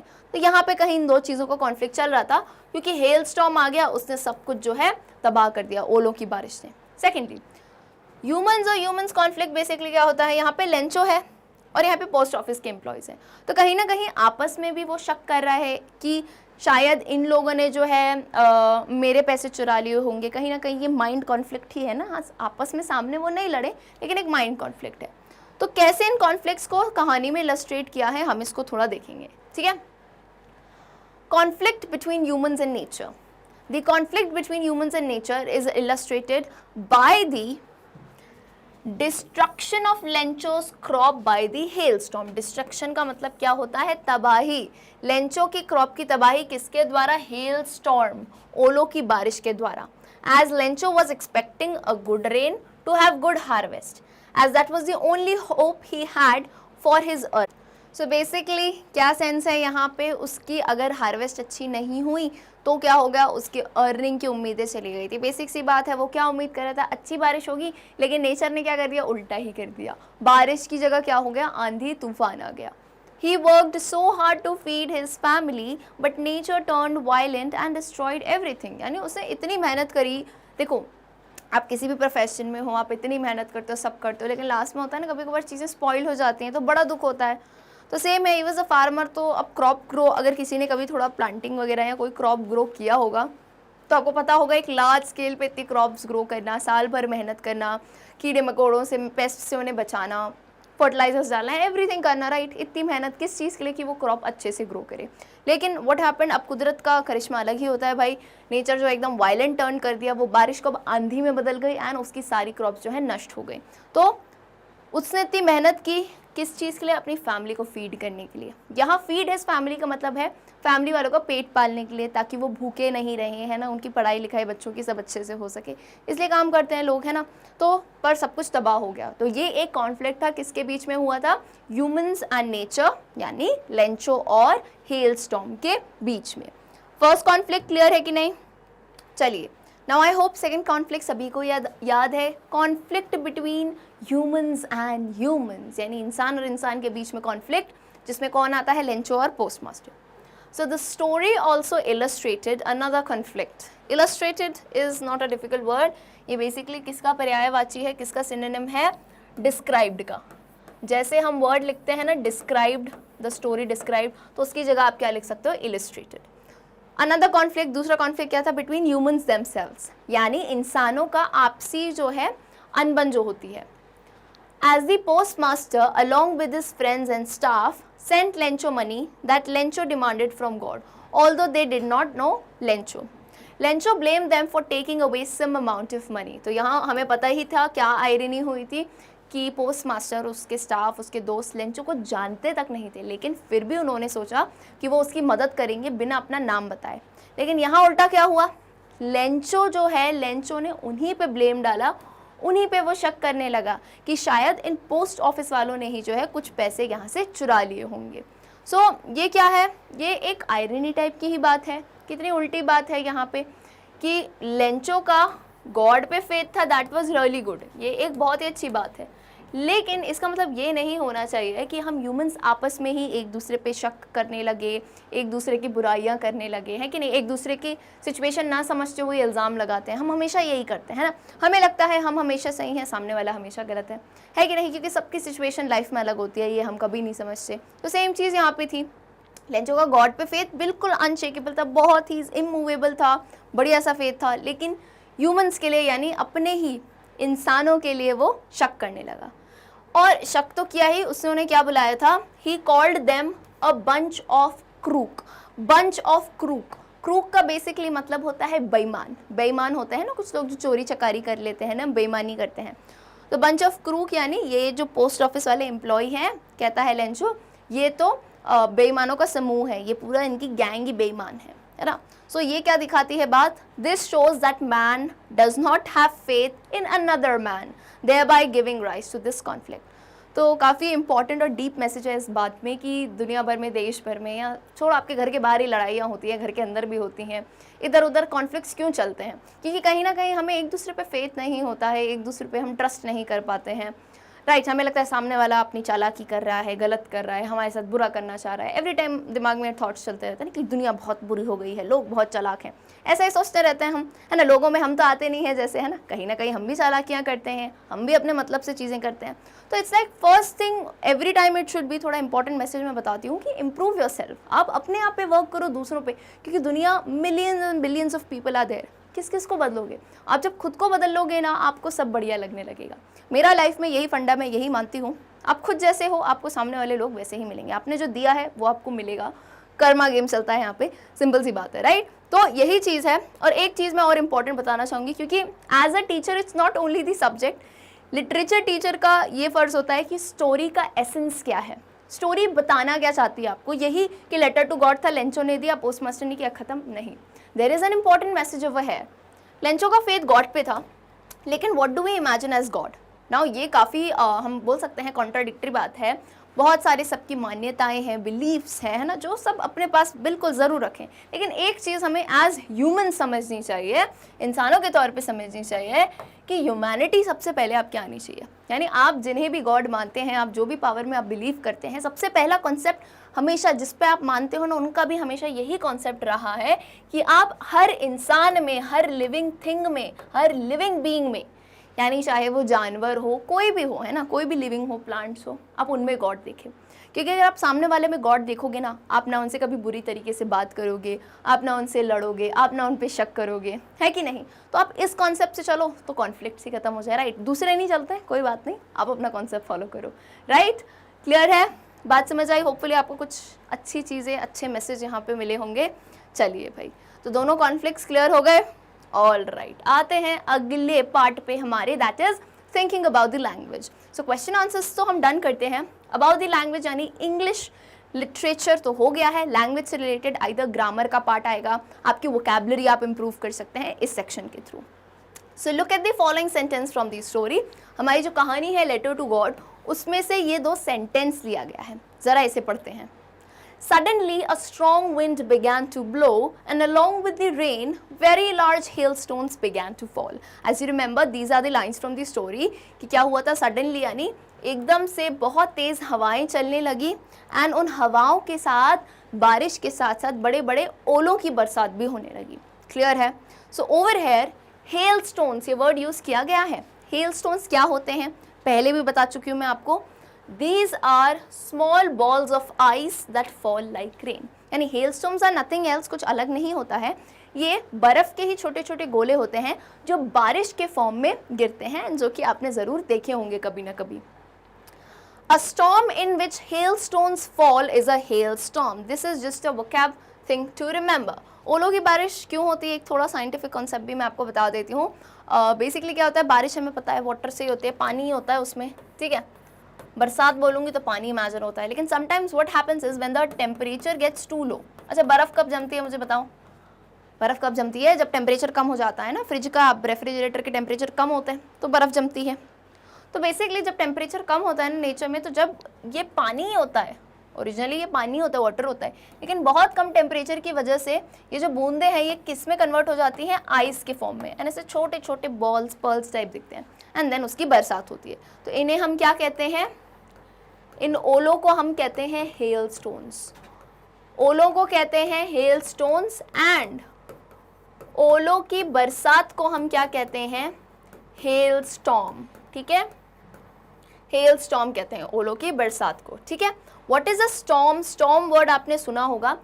बेसिकली स्टॉर्म एक मिक्सचर है, किस किस चीज़ का मिक्सचर है? बैड वेदर, खराब मौसम, खराब मौसम के साथ साथ क्या आएगा फ्री में, है ना, पूरा कॉम्बो पैक है ये। स्ट्रॉन्ग विंड यानी तेज चलती हुई हवाएं, दूसरा क्या होगा, रेन यानी बारिश भी हो रही है साथ में। अच्छा, साथ में और ले लो, थंडर, आंधी नहीं आती है, बहुत तेज आंधी आने लगी है ना, आवाज़ें आने लगी एकदम, एंड लाइटनिंग यानी बिजली, बादल जो है गरजने लगे, है ना, बिजली आती है, सब कुछ। तो स्टॉर्म, आंधी तूफान, हम इसे ही कहते हैं ना, जब आंधी आती है तो सारी चीज़ें मिक्सड होकर आती हैं, ठीक। अच्छा, अब इसका सेंस क्या है, इसमें हमें करना क्या है? सो एक्टिविटी यहाँ पे दी गई है आपको, इस बॉक्स में डिफरेंट डिफरेंट नेम्स दिए गए हैं। देखो, स्टॉर्म्स जो है ना, अब हर पार्ट ऑफ द वर्ल्ड में सेम चीज़ तो नहीं चलेगी। इंडिया में अलग टाइप के जो है आंधी तूफान चलते हैं, अमेरिका में अलग होते हैं, साउथ अफ्रीका में, तो depending there are different names in different parts of the world of storms, depending on the nature कि किस टाइप के वो स्टॉर्म होते हैं। So now what you have to do, can you match the names in the box with their descriptions below and fill in the blanks? You may use a dictionary to help you. So यहाँ पे आपको 6 words दिए हैं, गेल, whirlwind, cyclone, hurricane, tornado, typhoon, ठीक है। ये इतने 6 type के आपको स्टॉर्म दिए गए हैं। नाउ आई नो ज़रूरी नहीं है सबको सारे आंसर पता हो, लेकिन यहाँ ये क्यों है एक्टिविटी, हम हमारी वोकैबलरी यानी अपनी वोकैब हम इम्प्रूव कर सकते हैं, यहाँ पे हम सिनोनिम सीख सकते हैं। तो आपको कुछ डिस्क्रिप्शन दिया गया है, आपको नाम बताना है, तो फटाफट से देखते हैं। Number 1, a violent tropical storm in which strong winds move in a circle. क्या होता है ये? एक ऐसा स्टॉर्म, सब स्टॉर्म ही है, सब आंधी है। कैसा storm? Violent tropical, tropical areas में ये इस टाइप का स्टॉर्म आता है जिसमें बहुत तेज हवाएं मूव करती हैं, लेकिन इसमें एक पैटर्न है मूव करने का। मूव करने का पैटर्न कैसा है? गोल गोल गोल गोल, यानी ये हवाएं गोल डायरेक्शन में मूव करती हैं। तो इसे हम क्या कहते हैं? लाइक अ साइकिल, गोल गोल होती है ना साइकिल, कैसी होती है? गोल गोल ऐसे। कोई भी साइकिल होती है, यहाँ से शुरू होती है, यहाँ ख़त्म होती है, यहाँ से शुरू होती है, यहाँ, तो गोल गोल जो फ्लो करने लगे उसे हम क्या कहते हैं? साइक्लोन। ऑलराइट, इस टाइप के स्टॉर्म को हम क्या कहते हैं? साइक्लोन, ठीक है। Next is an extremely strong wind. ये काफ़ी सिंपल है, यानी एक बहुत ही, मतलब मैं बोलूँ ना एक्सट्रीमली स्ट्रॉन्ग, मतलब उसमें जो है चीज़ें ही उड़ के चली जा सकती हैं, बहुत ही हैवी, यानी इंसान भी उसमें जो है इतनी तेज़ जब हवाएं चलती हैं तो हम खुद को भी नहीं संभाल पाते हैं।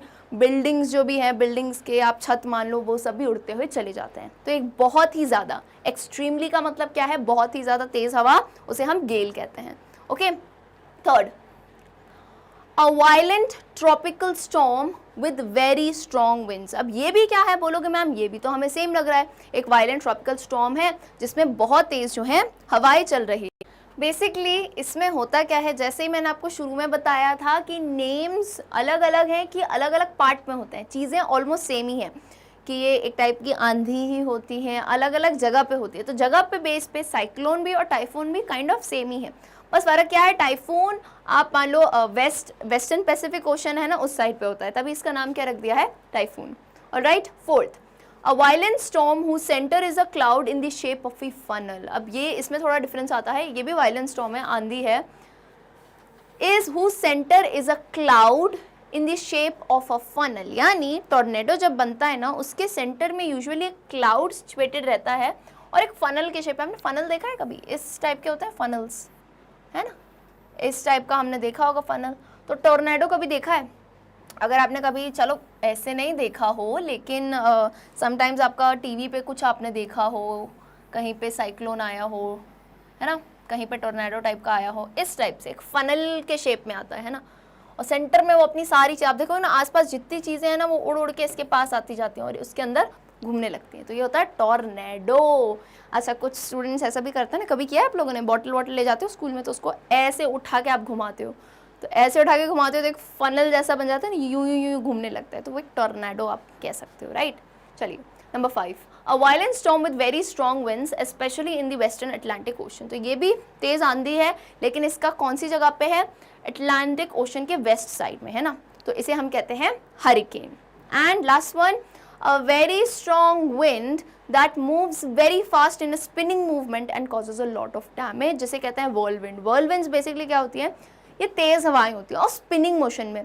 स्पिन कैसे करते हो, ऐसे ऐसे स्पिन करते हो ना, जैसे बॉल को आप स्पिन करते हो, स्पिन वाली बॉल होती है, तो घूमती घूमती हवाएं होती है, ये ऐसे ऐसे ऐसे घूमते हुए जाती है एंड बहुत ही ज़्यादा नुकसान कॉज करती हैं। तो ये लिटिल लिटिल डिफरेंस था बेस्ड ऑन कौन से रीजन में ये स्टॉर्म टेक प्लेस करते हैं। ओके, ये एक्टिविटी डन है। चलिए फटाफट से आते हैं सेकेंड पार्ट पे। Notice how the word hope is used in the sentences from the story. Again आपकी स्टोरी से कुछ सेंटेंस दिए गए हैं, आपको क्या ध्यान देना है, होप जो वर्ड है वो कैसे यूज किया गया है। Number 1, I hope it passes quickly. मैं ये उम्मीद करती हूँ कि वो जल्दी पास हो जाए। कौन, ओलों की बारिश, जो आंधी, ओलों का तूफान आंधी आई है वो जल्दी जल्दी निकल जाए, पहला ये। Second, there was a single hope यानी हेल्प फ्रॉम गॉड। वहाँ पे हमारी एक ही उम्मीद थी, कौन सी उम्मीद, कि भगवान से मदद मिल जाए। अब यहाँ डिफरेंस क्या, बोलो मैम सेम तो लग रहा है, डिफरेंस देखो। यहाँ पे आपको थोड़ा ग्रामर पार्ट पे जाना है। कैसा ग्रामर, पहले एग्जाम्पल में ध्यान से देखना, पहला एग्जाम्पल जब मैंने आपको दिया है I hope it passes quickly, इसको मैं हिंदी में कैसे बोलूँगी, मैं उम्मीद करती हूँ। मैं क्या करती हूँ, उम्मीद करती हूँ, सिर्फ इतना ही समझना है ना। अच्छा, उम्मीद करती हूँ यानी उम्मीद करना क्या हुआ, एक क्रिया हुई कि नहीं। अरे जब बैठना एक क्रिया है, सोचना भी एक क्रिया है ना, हंसना भी एक क्रिया है, तो उम्मीद करना भी एक क्रिया है यानी वर्ब है। तो उम्मीद करती हूँ, यहाँ पे जो उम्मीद है वो किसकी तरह एक्ट कर रहा है, it is acting like a verb, वो एक क्रिया की तरह एक्ट कर रहा है। क्लियर है कि नहीं, कौन से सेंटेंस पे, फर्स्ट सेंटेंस की बात कर रहे हैं। वेयर एज सेकेंड सेंटेंस में क्या मतलब हुआ, सेकेंड एग्जाम्पल में क्या हुआ, ये उम्मीद देखो, there was a single hope help from God, यानी यहाँ पे उम्मीद क्या है, एक नाउन हो गया, एक संज्ञा हो गई। कैसे, वहाँ पे हमारी एक सिंगल यानी देयर वॉज, वहाँ पे हमारी एक एकलौती उम्मीद कह सकते हैं, एक ही उम्मीद थी, हेल्प फ्रॉम गॉड। तो यहाँ होप क्या हो गया, हमारे नाउन की तरह एक्ट कर रहा है। क्यों, क्योंकि हम चाह रहे हैं कि ऐसी चीज़ जो हो जाए, है ना, ऐसी चीज़ जो हो जाए। Noun meaning a chance for something to happen, यहाँ पे मतलब, यहाँ पे होप का मतलब क्या है, ऐसा चांस जो हो जाए, so that is noun. And यहाँ पे होप क्या है, वर्ब की तरह एक्ट कर रहा है। सो देखो सेम वर्ड हो सकते हैं, सेम वर्ड, वर्ड क्या है, होप है, लेकिन it depends on the sentence कि आप उसे किस तरह से यूज कर रहे हैं। I hope it is clear. Now what you need to do, simple सी चीज़ है, match the sentences in column A with the meanings of hope in column B. आपको दो कॉलम दिए गए हैं, एक कॉलम ए है, एक कॉलम बी है। देखो यहाँ पे इतने कॉलम्स आपको दिए गए हैं, ठीक है, ये क्वेश्चन है, अभी आंसर मैं बताऊंगी, ठीक है। ये कॉलम दिए गए हैं, ए कॉलम में आपको दिया गया है पूरा मतलब, आपको एक्चुअल मीनिंग बताना है कि यहाँ पे होप का क्या मतलब था। ओके, मैच कर सकते हैं। चलिए, अगर सारे देख लिए हैं तो फटाफट से हम आंसर पे आ जाते हैं। Column A, will you get the subjects you want a feeling that something good will happen to study in college, I hope so। यानी उसे ये लगता है, यहाँ पे एक्चुअल कोई चैप्टर से रिलेटेड नहीं है, रैंडम यहाँ पे आपको पॉइंट्स दिए गए हैं, ठीक है। क्या कहा गया है, रैंडम बातें कही गई है, रैंडमली कोई भी बात उठा के। जैसे क्या आपको लगता है, आपको ये फीलिंग आ रही है कि आपको जो सब्जेक्ट्स आपको चाहिए, है ना, कि कुछ अच्छा होगा कॉलेज में, वही आप स्टडी कर पाओगे। और यहाँ पे कौन रिप्लाई देता है, वो कहता है आई होप सो। तो यहाँ पे आई होप सो का मतलब क्या है, thinking that this would happen. अब ज़रूरी तो नहीं है कि आपको जो चाहिए वही आपको मिल जाएगा, तो यहाँ पे यही होप है कि शायद आई होप सो, मुझे ये चीज़ मिल जाए। कोई आपसे पूछता है ना कि क्या तुमको लगता है कि तुम्हारे साथ होगा, तो you will say I hope so. हो भी सकता है, नहीं भी हो सकता है। This is the first one. Second, I hope you don't mind my saying this, but I don't like the way you are arguing. अब कभी मान लो आपसे कोई बहस कर रहा हो तो आप कहोगे I hope you don't mind my saying. Don't mind का मतलब समझ आता है ना, मैं उम्मीद करती हूँ आपको बुरा तो नहीं लगेगा, लेकिन मुझे अच्छा नहीं लग रहा है कि आप मुझसे इस तरह से बात कर रहे हो. तो यहाँ पे होप का मतलब क्या है? Showing concern that what you से शुड नॉट ऑफेंड और disturb the other person a way of being polite. यानी कि आप यहाँ पे होप यू डोंट माइंड का मतलब ये होता है जैसे आपको किसी से कोई भी बात कहनी हो. देखो कभी बार होता है ना, आपको कोई उल्टी बात कहनी हो जो शायद आपको लगता है किसी को बुरा लग सकता है ना. फॉर एग्जाम्पल मान लो आपकी दोस्त ने बहुत ही अच्छे से जो है लिखा और उसको लग रहा है कि उसकी राइटिंग बहुत अच्छी है ना, उसको लग रहा है उसकी राइटिंग बहुत बेहतरीन है, सबसे बेस्ट है, लेकिन तुम्हें दिख रहा है कि उसकी राइटिंग में बहुत उसने गलतियाँ की हैं. तो अब तुमको वो बात कहनी है लेकिन अच्छे तरीके से, being a polite, being a gentle person. एकदम जाके नहीं करो ए such a bad writing you have, नहीं. आप कैसे बोलोगे? अच्छे से. किसी से भी बोलना हो आई होप यू डोंट माइंड, मतलब आपको किसी से कोई भी चीज़ इवन लेनी भी हो, है ना, आपको बोरो करना हो, कुछ लेना हो, तो प्लीज़ प्लीज़ मत क्या करो. यूजुअली आप कह सकते हो आई होप यू डोंट माइंड, मुझे लगता है आप माइंड नहीं करोगे. पोलाइटली आप किसी से पूछोगे. ठीक है, चलिए next. This discovery will give new hope to HIV और एड्स सफरर्स. यानी एक ऐसी डिस्कवरी कुछ हुई होगी, ऐसी कोई मेडिसिन, कोई टेक्निक बनी होगी जो क्या देगी? एक नई उम्मीद देगी किसे? HIV या एड पेशेंट्स को. तो यानी यहाँ पे न्यू होप क्या है? नई उम्मीद. कैसी उम्मीद? कि फ्यूचर में उनके लिए कुछ अच्छा हो सकता है. So a feeling that something good will probably happen. तो यहाँ पे गुड की तरफ ज़्यादा फोकस है ना, क्योंकि इस डिस्कवरी से इन्हें प्रॉफिट हो सकता है. तो यहाँ पे होप का मीनिंग हमें क्लियर है. चलिए नेक्स्ट आते हैं. We were hoping against hope that the जजेस would not notice our mistakes. यानी हम क्या कर रहे थे? होपिंग अगेंस्ट होप का मतलब क्या होता है? देखो होपिंग अगेंस्ट, अगेंस्ट का मतलब पता है? खिलाफ. तो यहाँ मतलब है wishing for something to happen although this is very unlikely. यानी ऐसी किसी चीज़ की बहुत तेज़ उम्मीद लगा के रखना, लेकिन कहीं ना कहीं अंतर मन में हमें पता है कि ऐसा होना बड़ा ही मुश्किल है, बट फिर भी होपिंग अगेंस्ट होप. यानी किसके अगेंस्ट उम्मीद लगा रहे थे? उम्मीद के अगेंस्ट, है ना. ऐसे उम्मीद कर रहे थे हम कि काश, है ना, काश जो है जजेस हमारी गलतियाँ नहीं देखे. यानी ऐसी परफॉर्मेंस हुई होगी, उनसे गलती हो गई होगी, तो सिर्फ क्या कर रहे थे? Hopping against hope. होता है ना कभी कभार एक चांस लग जाता है कि शायद वो गलती उन्होंने नहीं देखी हो, तो वो ये उम्मीद कर रहे थे, लेकिन ये काफ़ी कम चांस था, क्योंकि जजेस बड़े स्मार्ट होते हैं भाई, वो सब चीज़ें नोटिस कर लेते हैं. Alright next. I called early in the hope of speaking to her before she went to school. तो उसने क्या बोला कि मैंने जल्दी कॉल इसलिए कर लिया इस उम्मीद में कि मेरी उससे बात हो जाएगी स्कूल जाने से पहले. सो ये क्या है? wanting something to happen and thinking it is quite possible. यानी ऐसा कुछ बहुत ही, देखो स्लाइट डिफरेंस है, बहुत ज़्यादा डिफरेंस नहीं है वर्ड्स में, छोटा सा डिफरेंस है. क्या? उसने सुबह क्यों कॉल लगा लिया मुझे बताओ अर्ली? क्योंकि उसे ये उम्मीद थी, मतलब उसको 60-70% ज़्यादा चांस था कि जल्दी कॉल लगा लूँगी तो उसकी बस नहीं आई होगी, मैं उसके निकलने से पहले बात कर सकती हूँ. ठीक है, चलिए लास्ट वाला देखते हैं. Just when everybody had given up hope the fisherman came back 7 days after the cyclone. तो ऐसे टाइम पे जब सब ने उम्मीद छोड़ दी थी कि एक साइक्लोन आया होगा कि अब तो कभी आएंगे, फिर भी फिशरमैन वापस आए 7 दिन बाद, जो 1 हफ्ते बाद आए साइक्लोन के. यानी stopped believing, lost hope, given up hope का मतलब क्या होता है? Stopped believing that this good thing would happen. यानी होता है ना कभी कभार हम किसी चीज़ की बिल्कुल उम्मीद नहीं करते हैं और वो चीज़ हमारे साथ अच्छी हो जाती है. तो यहाँ पे यही था, काफ़ी ईजी है. What you just need to do is आपको रिलैक्स होकर अच्छे से सेंटेंस को पढ़ना है, समझना है, मतलब एंड मैच करना है. डन है, आंसर्स आपने मैच कर लिए. All right, now here comes an important part of our grammar. आपकी बुक्स में क्या है ना, हर चैप्टर में, हर लेसन में ग्रामर के थोड़े थोड़े पार्ट्स दिए गए हैं जिन्हें हम पढ़ेंगे, which are very important. Don't skip them because we all know हमारे एग्जाम में एक पार्ट ग्रामर का आता है, राइट. तो over here we are talking about clauses. Third part में हम क्लॉजेस, उसमें भी रिलेटिव क्लॉजेस के बारे में बात करेंगे. तो डियर स्टूडेंट्स, उससे पहले मुझे आपको ये तो पता चलना चाहिए कि मैम क्लॉजेस होते क्या हैं. What are clauses? क्लॉजेस ही नहीं पता होंगे, अरे क्लॉजेस ही नहीं पता होंगे तो रिलेटिव क्लॉजेस आपको कैसे पता चलेंगे? ठीक है, तो क्लॉजेस के साथ आपने एक वर्ड और सुना होगा, फ्रेज करके सुना होगा. Isn't it? Clauses and phrases, ये वर्ड साथ साथ में सुनते हो, ठीक। अब इन दोनों के बीच में कुछ लोगों का डिफरेंस ही नहीं समझ आता है। मैम हमें लगता है क्लॉजेज और फ्रेजेस सेम है, तो इनके बीच में मेन क्या डिफरेंस है हम सबसे पहले वो समझेंगे and then we'll move on to relative clauses. What are clauses basically? Let's understand it over here. Clauses words काफ़ी कॉमन होते हैं, समझना है इनको, सिंपल सा कॉन्सेप्ट है, हमेशा के लिए याद रखना है, तो नोट डाउन ज़रूर कर लेना। What is a clause basically? एक क्लॉज क्या होता है? व्हेन आई से clause, clause is nothing but it is a part of a sentence. क्या बोला मैंने? A part of a sentence. इसका मतलब समझते हो? सेंटेंस तो हम बचपन से पढ़ते आ रहे हैं। सेंटेंस क्या होता है? किसी वाक्य को मैं कहती हूँ ना सेंटेंस, तो क्लॉज क्या है?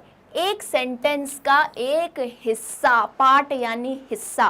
बोलो मैम ठीक है, पर कैसा हिस्सा, कौन सा हिस्सा, वो समझने वाली बात है। देखो, ऐसा हिस्सा जिसमें ये दो चीजें आएंगी, अरे चले जा भाई, चलो, ऐसा हिस्सा जिसमें आपको ये दो चीजें देखने को मिलेंगी, यानी जहां ये कॉम्बिनेशन देखने को मिले, बोल देना कि ये एक क्लॉज है। क्या बोला मैंने?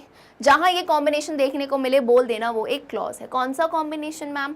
सब्जेक्ट प्लस वर्ब का, यानी जिस सेंटेंस में आपको सब्जेक्ट और वर्ब देखने को मिले वो एक क्लॉज है। सब्जेक्ट क्या होता है? Because I have seen this a lot of times, there are many students जिन्हें सब्जेक्ट जब मैं कहती हूँ तो लगता है Palak ma'am science subject, math subject, इनकी बात कर रही हैं। सब्जेक्ट बेसिकली मैं आपको बता देती हूँ, सब्जेक्ट क्या होता है इंग्लिश में? सब्जेक्ट का मतलब होता है ऐसा कोई नाउन, है ना, नाउन, प्रोनाउन, जो कि एक्शन परफॉर्म करता है। Noun that performs action, noun या प्रोनाउन, है ना, नाउन या प्रोनाउन, पीएन लिख देती हूँ यहाँ पे, ठीक है। नाउन या pronoun that performs an action. Performs an action यानी ऐसे संज्ञा या सर्वनाम जो क्रिया करती है उसे हम सब्जेक्ट कहते हैं। और वर्ब तो हमें पता है क्लियरली, वर्ब क्या होती है? क्रिया होती है, ठीक है, क्लियर है। तो सब्जेक्ट और वर्ब क्लियर हुआ। जैसे मैं आपको क्लॉज के एग्जाम्पल देती हूँ, अभी कॉम्बिनेशन ढूंढेंगे अपन। चलो एक एग्जाम्पल ले लेते हैं।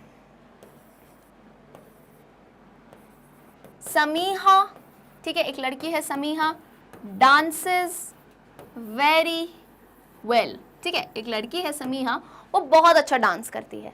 ये एक पूरा सेंटेंस है। अच्छा अब मुझे बताओ, इस सेंटेंस में क्लॉज है क्या?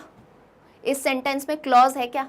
तो सबसे पहले क्या ढूंढोगे? ये आपका मेन बॉक्स होना चाहिए, ये हाईलाइटेड होना चाहिए, क्लॉज आए और दिमाग में ये घूमना चाहिए, ठीक है। मेरे स्टूडेंट्स को बिल्कुल गलती नहीं करनी, क्लॉज आए दिमाग में घूमना चाहिए। सब्जेक्ट कौन है यहाँ पे इस लाइन में? सब्जेक्ट कौन? नाउन या प्रोनाउन? तो यहाँ पे कौन है? नाउन, समीहा है ना, लड़की का नाम है, तो ये क्या हो गई? हमारी सब्जेक्ट हो गई। वर्ब क्या होती है? क्रिया। कौन सी क्रिया कर रही है? डांस करने की, तो डांसेस हो गया हमारा वर्ब। एक कॉम्बिनेशन मिल गया आपको, तो ये क्या है? ये एक क्लॉज है। ऑलराइट, इन दिस वे आपने दुनिया में जो भी सेंटेंस देखने हो, आपकी स्टोरी में इतने सेंटेंसेस होंगे, एक सेंटेंस में एक से ज़्यादा क्लॉजेस भी हो सकते हैं। ये तो मैंने छोटा सेंटेंस लिखा है, और भी क्लॉजेस हो सकते हैं। जैसे इसी को अगर मैं, इसी को सुनो तो ध्यान से, इसी को मैं अगर कंटिन्यू करूं, Samiha dances very well whereas Anjali sings beautifully, ठीक है। अब जो भी अंजलि है और समीहा है, खुश हो जाओ, है ना, तारीफ हो रही है दोनों की, ठीक है।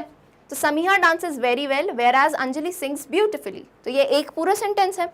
अब इसमें मुझे बताओ सब्जेक्ट कहाँ? समीहा सब्जेक्ट है, डांसेस इसका वर्ब है, एक कॉम्बिनेशन, ये एक पूरे कॉम्बिनेशन को एक क्लॉज कहते हैं ना, कॉम्बिनेशन मिलना चाहिए आपको। आगे देखो, वेयर एज अंजलि सिंग्स, बेटा अंजलि भी तो एक नाउन ही है ना, तो अंजलि हो जाएगा अपना सब्जेक्ट, एंड सिंग्स गाती है यानी क्रिया है, ये हो गया हमारा वर्ब। तो जरा मुझे बताइए स्टूडेंट्स, इस एक सेंटेंस में कितने क्लॉजेस हैं? वन यानी ये एक पूरा कॉम्बिनेशन, और ये टू, तो this particular sentence has two clauses. Is this picture very clear और नॉट? ये बात समझ आई? क्लॉजेस समझना जरूरी है, क्योंकि मैं जंप नहीं करूंगी on to relative clauses until and unless you don't understand this. Is it absolutely clear? बात क्लियर हुई? If you want you can note down, example के थ्रू आप नोट डाउन कर सकते हो। एंड आई नो यही सवाल होगा कि मैम पीछे रिलेटिव क्लॉजेस दिए हैं, तो अब मैं आपको बताती हूँ कि रिलेटिव क्लॉजेस क्या होते हैं। Relative clauses are very simple. आपको रिलेटिव वर्ड का मतलब समझ आता है? सिंपली इंग्लिश में पहले वर्ड की मीनिंग समझा करो। रिलेटिव का मतलब क्या होता है? रिलेटिव्स होते हैं ना, सबके रिश्तेदार हुए, जो रिश्ता बताते हैं, ये रिश्ता क्या कहलाता है। तो भाई ये जो रिलेटिव क्लॉज है ना, इनका काम यही है। सुना है ना ये रिश्ता क्या कहलाता है, तो ये यही बताते हैं। यानी ये सेंटेंस में रिश्ते बताने के काम आते हैं। रिश्ते जैसे ये कुछ वर्ड्स आपने सुने हैं, who, that, whom, whose, when, where, why। अरे ये सारी चीज़ें जो रिश्ते बताती हैं, ये सारे शब्द ये आते हैं रिलेटिव क्लॉजेस के अंदर। एक बहुत ही बढ़िया सा एग्जांपल देती हूँ। जैसे आपके स्कूल की एक दोस्त है, वो कल आने वाली है घर आपके, ठीक है। तो आपने अपने मम्मी को जाके बताना है, भाई खाना वाना बनाना है, तो बताओगे आप कैसे बोलोगे? मम्मी आपको याद है जानवी? अरे जानवी? मम्मी पूछेंगी कौन सी जानवी? तो बोलोगे अरे वही जानवी जो मेरे साथ स्कूल में पढ़ती थी, वो कल घर आने वाली है। तो यहाँ हिंदी में सुना ध्यान से, मैंने क्या कहा? वही जानवी जो मेरे साथ स्कूल में पढ़ती थी। वही वर्ड का मतलब क्या हुआ? दैट। मतलब अब मैं आपको इसको क्लियरली जो है इंग्लिश में लिख के बताती हूँ। देखो, my friend Janvi who studied with me in school, जो मेरे साथ स्कूल में पढ़ती थी, is coming tomorrow, वो कल आ रही है, ठीक है।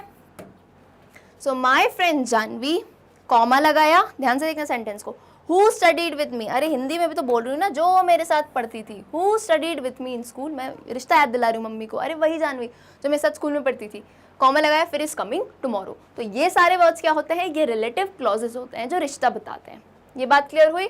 चलिए देखो, ग्रामर के कॉन्सेप्ट में थोड़ा टाइम लगता है, ये मत समझा करो कि मैम चुटकी बजाते ही हम सब कर लेंगे। थोड़ा चीज़ों को टाइम दोगे, टाइम है आपके पास, तो कॉन्सेप्ट क्लियर होंगे। भगने पे विश्वास मत करना कि हम रिलेटिव क्लॉजेस देखे, रट लिए और समझ गए।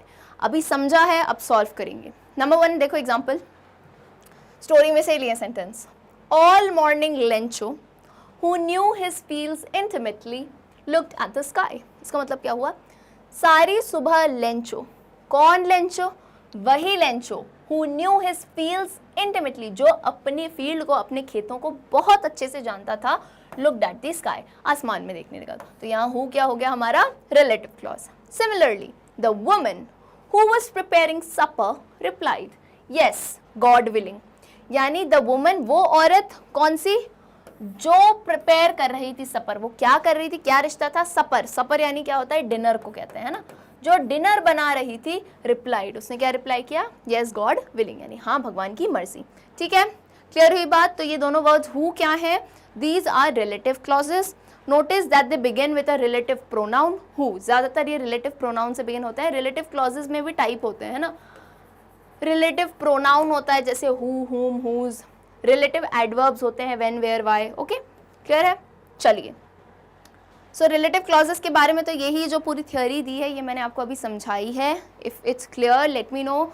अब लेंचो की बात मैं आपको बताती हूँ। यहाँ पे जो अपन ने क्लॉजेस देखे हैं ना, हु, ये बेसिकली होते हैं नॉन डिफाइनिंग क्लॉजेस। क्यों? क्योंकि आपको ऑलरेडी पता है उस पर्सन की आइडेंटिटी जिसे वो डिस्क्राइब कर रहे हैं, तो क्या ही डिफाइन करोगे जिसके बारे में पता है। क्यों? क्योंकि Lencho is a particular person and there is a particular woman he speaks to. We don't need the information in the relative clause to pick these people out from a larger set. Simple सी बात है, इसमें ज़्यादा दिमाग मत खर्च करना कि बोलो मैम अभी क्लॉज पढ़ा है अभी क्या। कुछ नहीं, क्लॉज में टाइप्स आते हैं, उसमें से एक नॉन डिफाइनिंग है। नॉन डिफाइनिंग का मतलब क्या है बेटा? जब मैं लेंचो के बारे में बता रही हूँ तो आपको पता है लेंचो कौन है स्टोरी में? मेन हीरो है, फार्मर है, ठीक है। तो यहाँ पे जब मैंने हु यूज़ किया, मैं उसको डिफाइन नहीं कर रही हूँ, मैं एक बात का एसेंस कहने के लिए कह रही हूँ। लेंचो, हाँ वही लेंचो जो अपने फील्ड्स को इतने अच्छे से जानता है। हमें पता है एक ही कैरेक्टर है कहानी के, हज़ारों कैरेक्टर नहीं है, एक दो ही कैरेक्टर हैं, तो इसलिए इन्हें हम नॉन डिफाइनिंग क्लॉजेस कहते हैं। ठीक है, अब इसमें एक चीज़ और इम्पॉर्टेंट टू नोट है। A non defining relative clause usually has a comma in front of it. मैंने आपको बताया ना, कॉमा लगाया जाता है जैसे दिखाया था, and a comma after it. कभी कभार उसके बाद भी कॉमा यूज़ किया जाता है। अब कुछ राइटर्स ऐसे होते हैं, फॉर एग्जांपल आपकी इस स्टोरी में जो लेखक हैं वो कॉमा की जगह या रिलेटिव प्रोनाउन को यूज़ करने की जगह ऐसे डैश लगा देते हैं, और रिलेटिव प्रोनाउन को लास्ट में, रिलेटिव क्लॉज को लास्ट में यूज़ करते हैं। जैसे फॉर एग्जाम्पल आप देखो यहाँ पे कुछ राइटर्स जो है ऐसे डैश यूज़ करते हैं, आगे आएगा, अभी इन क्वेश्चंस को सॉल्व करते हैं, ठीक है। अच्छा जैसे मैं बताती हूँ, ये देखो यहाँ पे देखो, यहाँ इन्होंने क्या किया है, ऑल मॉर्निंग लंचो डैश लगा दिया, यहाँ कॉमा नहीं लगाया उन्होंने, देखा यहाँ पे कॉमा लगाया है, यहाँ नहीं लगाया, तो वो राइटर पे डिपेंड करता है, they are free to actually do this. चलिए क्लियर हुआ? Okay, now what you need to do, आपको इन क्वेश्चंस को सॉल्व करना है। ग्रामर में, ग्रामर सेक्शन में आपको डायरेक्टली ये क्वेश्चंस पूछे जा सकते हैं, यूजुअली डू एज डायरेक्टेड में। Number 1, join the sentences given below using who, whom, whose और which as suggested.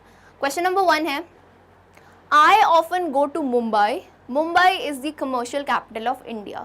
और यहाँ ब्रैकेट में आपको वर्ड दे दिया है which. क्लियर हुई कहानी? सेंटेंस दिया है, which को यूज़ करते हुए अपने इन वर्ड्स को जोड़ना है। तो आप कोशिश ये करना कि सिर्फ कॉपी पेस्ट नहीं करो, मैं ये क्यों सॉल्व करा रही हूँ, ताकि आपको हेल्प मिले, ठीक है। अब ये नहीं है कि पलक मैम करा रही है तो हमें सब कॉपी पेस्ट कर लेना है, थोड़ी मेहनत आप खुद से करो एंड देन आंसर को चेक करो कि आंसर आपका सही है या गलत है, ओके। इस हिसाब से प्रिपरेशन ज़्यादा बेटर होगी। चलिए, so I often go to Mumbai, यानी मैं ज़्यादातर मुंबई जाती हूँ।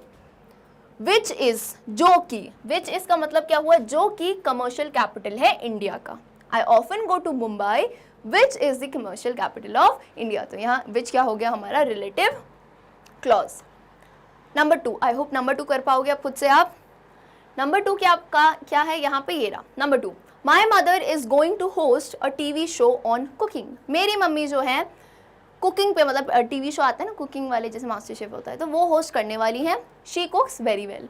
अब यहाँ पे हु वर्ड है, तो आई होप अब तो टाइम लगेगा नहीं, क्या लिखेंगे हम, my mother who cooks very well, मेरी मम्मी जो बहुत अच्छा खाना बनाती हैं, कॉमा आया, is going to host a TV show on cooking. I hope it is very clear. चलिए यहाँ पे क्लियर है ना, क्या किया हमने, माई मदर लिया, देन ये वाली लाइन हमने आगे लगा दी, क्लियर है।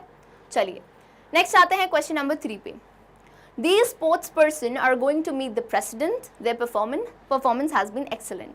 हुज लगाना है, so it's again very clear, these sports person comma whose performance has been excellent, comma are going to meet the president. Commas are important, तभी मैं बार बार कॉमा बोल रही हूँ, ठीक है। इन सेंटेंसेस पे कॉमा पे ध्यान देना है। ये स्पोर्ट्स पर्सन जिनका परफॉर्मेंस अच्छा रहा है वो मिलने वाले हैं प्रेसिडेंट से। Number 4, Lencho prayed to God, his eyes see into our minds. अब आपको यहाँ पे क्या यूज करना है, हुज यूज करना है ना। Lencho prayed to God whose eyes see into our mind. Lencho ने किससे प्रे किया, भगवान से प्रे किया, जिनकी आंखें हमारे मन को देख सकती हैं, समझ सकती हैं, ओके। चलिए number 5, this man cheated me, I trusted him. whom है यानी जिस पे मैंने किया था ट्रस्ट, तो this man whom I trusted, इसे हिंदी में कैसे बोलोगे, वो आदमी जिस पर, हम हिंदी में कहते हैं ना, वो आदमी, कहाँ गायब हो गया भाई, वो आदमी जिस पर हमने ट्रस्ट किया था, वो आदमी यही है, ठीक है। वो आदमी जिस पे हमने या जिस पे मैंने ट्रस्ट किया था चीटेड मी। तो whom कैसे यूज करना है, समझ आ गया, क्लियर है बिल्कुल। चलिए, sometimes relative pronoun in relative clause remains hidden, this is important. हाँ, ये वाली चीज़ इंपॉर्टेंट है, आप समझो। कभी कभार क्या होता है, रिलेटिव प्रोनाउन जो है ना वो हिडन होता है। हिडन यानी हम उसे यूज़ नहीं करते हैं, लेकिन कहने का मतलब वही होता है। जैसे अभी आपने प्रोनाउंस पढ़े ना, हु, हुम, हुज, ये हिडन होते हैं। जैसे आप देखो स्टोरी का पहले सेंटेंस में ही दिया है, the house dash, the one only in the entire valley dash sat on the crest of a low hill. तो तुम ये पढ़ के क्या बोलो, मैम ये तो आधे शब्द हैं, डैश करके लिख दिया है राइटर ने, बढ़िया, लेकिन यहाँ पे रिलेटिव प्रोनाउन हिडन है। इसको हम कैसे लिख सकते हैं फिर से, the house which was the only one in the entire valley, वो घर जो पूरी वैली में सिर्फ अकेला घर था, sat on the crest of a low hill, कहाँ पे था, लो हिल, नीचे वाली हिल की क्रेस्ट पे बैठा था वो घर, ठीक है। तो यहाँ पे हमने क्या यूज़ किया, विच। यहाँ पे विच हिडन है, लेकिन हमें पता है कि यहाँ इसी घर की बात की जा रही है, okay. So relative pronoun which and the verb was are not present, इन्हें प्रेजेंट नहीं किया गया था विच एंड वॉज को, क्लियर है। कभी कभार हिडन भी रह सकते हैं। चलिए नेक्स्ट टॉपिक आता है number 4, again very important, using negatives for emphasis. अब इसका मतलब क्या है, नेगेटिव समझते हो नकारात्मक चीज़, यानी ना करना, नो, नॉट। तो कभी कभार ऐसा भी होता है राइटर्स, नेगेटिव चीज़ें यूज़ करते हैं फॉर एम्फेसिस। एम्फेसिस का मतलब होता है किसी चीज़ पे दबाव डालने के लिए, किसी बात पे मैं चाहती हूँ कि आप मेरी बात पे गौर करें। अगर मैं चाहूँगी कि आप मेरी बात पे गौर करें तो यूजुअली ये एक टेक्निक भी होती है, बेसिकली ये एक छोटी सी टेक्निक होती है जिसमें हम नकारात्मक बातें कहते हैं, नेगेटिव कहते हैं तो इंसान का ध्यान रहता है। जैसे बहुत ही सिंपल सी बात कहूँगी, जैसे कोई कहना चाहता है ना कि तुझे पता है आज, तुम्हें पता है कि आज बारिश हुई है, ठीक है, तो तुम्हारा दोस्त कहेगा तुम्हें पता है आज बारिश नहीं हुई है। ये बारिश नहीं है, ये तो जो है ना क्या कह सकते हैं, नए नए सिक्के हैं हमारे लिए, है ना, नए नए सिक्के, यानी इस बारिश से मुझे बहुत ज़्यादा कमाई होगी। तो अब कॉमन सी बात है, तुम्हें पता है बारिश हुई थी, लेकिन उसने क्या किया, नेगेटिव सेंटेंस यूज़ किया तुम्हारा ध्यान लाने के लिए, है ना। यूजुअली कहते हैं ना, नहीं करके आप उस बात को और अच्छे से फोकस डालते हो, ठीक है, क्लियर है। तो जैसे यहाँ पे कुछ सेंटेंस दिए गए हैं, this year we will have no corn, इस साल हमारे पास कोई भी कॉर्न नहीं होगी, यानी सिंपल सी बात है, नो कॉर्न मतलब corn will be absent. Next हम क्या कह सकते हैं, the hell has left nothing, यानी जो तूफान आया उसकी वजह से कुछ भी नहीं बचा रहा। हैज़ लेफ्ट नथिंग का मतलब क्या हुआ, कुछ भी नहीं बचा, यानी ऐसा तो नहीं है वो तो जिंदा थे, सब जिंदा थे, लेकिन उसका कहने का, प्रभाव डालने का मतलब क्या था कि उसकी सारी क्रॉप जो है, पूरी की पूरी क्रॉप जो है उसकी तबाह हो गई थी।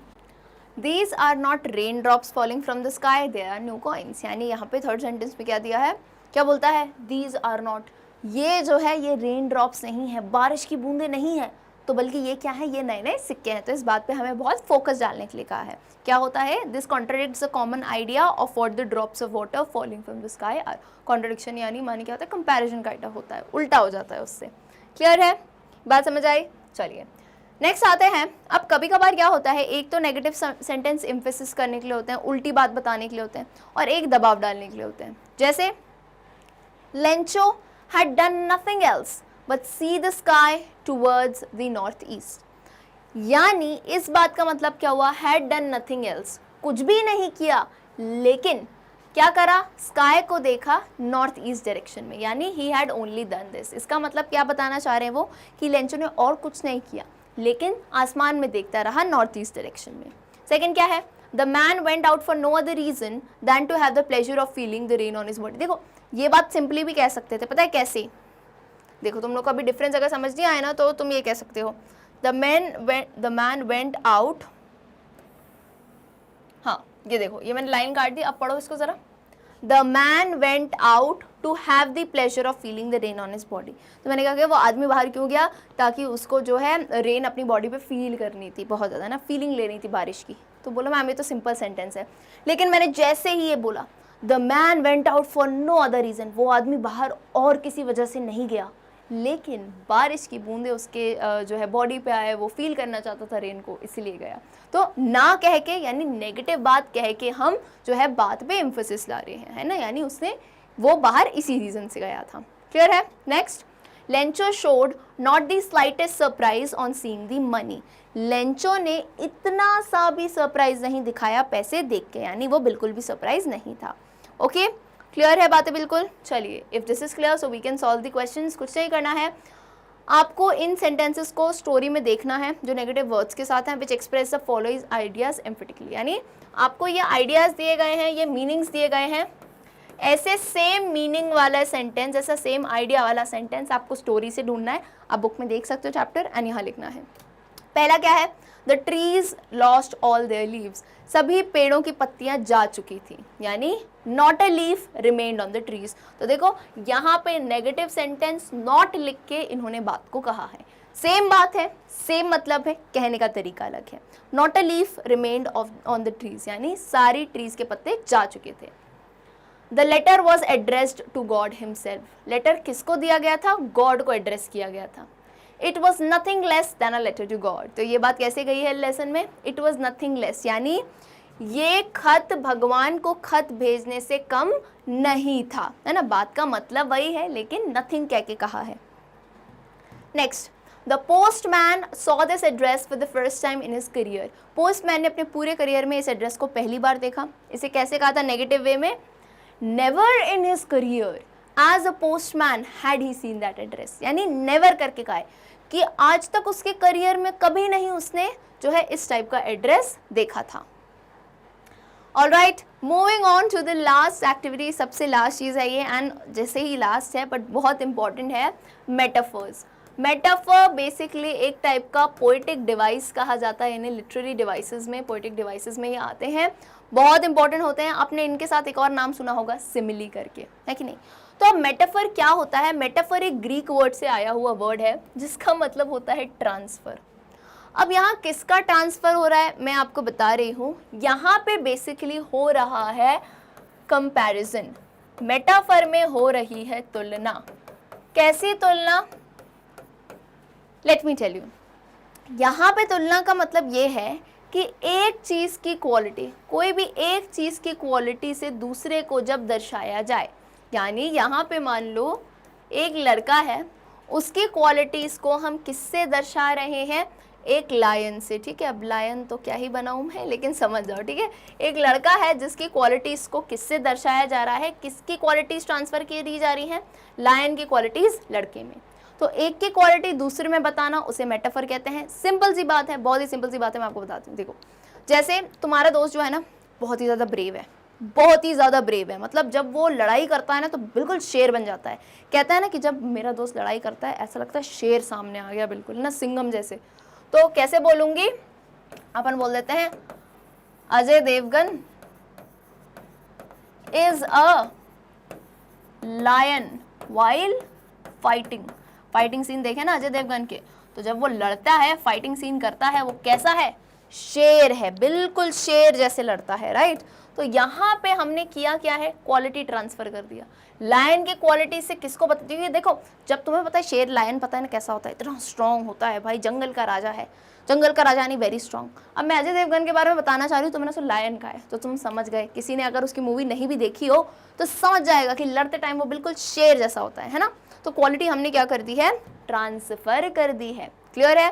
तो जैसे आप यहाँ पे बहुत सारे ऐसे एग्जाम्पल्स जो है देख सकते हो, काफ़ी ज़्यादा। जैसे पहला देखो, the leg of the table, यानी the leg supports our body. आपको पता है पैर क्या करते हैं? अभी मैं पढ़ा कैसे रही हूँ, मैं पैरों पे ही तो खड़ी हूँ, है कि नहीं। तो मेरी पूरे इस बॉडी को कौन सपोर्ट करे?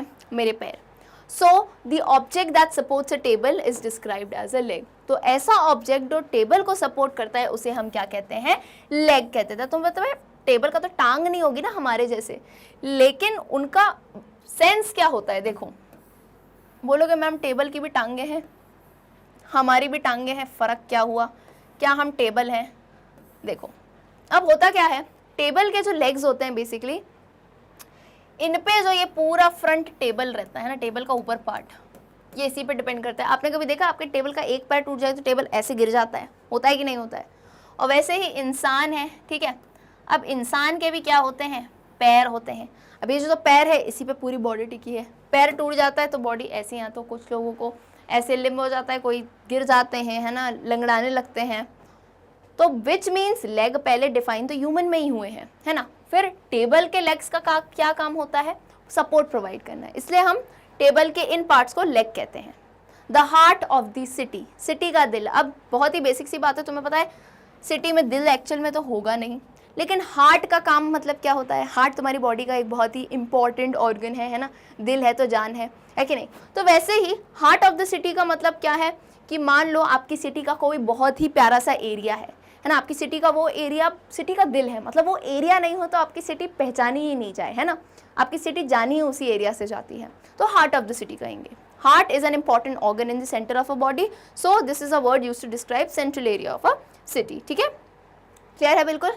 चलिए, सो आपको क्या करना है, लास्ट एक्टिविटी है आपकी, in pairs find metaphors from the story to complete the table below, try to say what qualities are being compared, one has been for you. Simple सी चीज़ें मैं आपको बताती हूँ, आपको क्या करना है।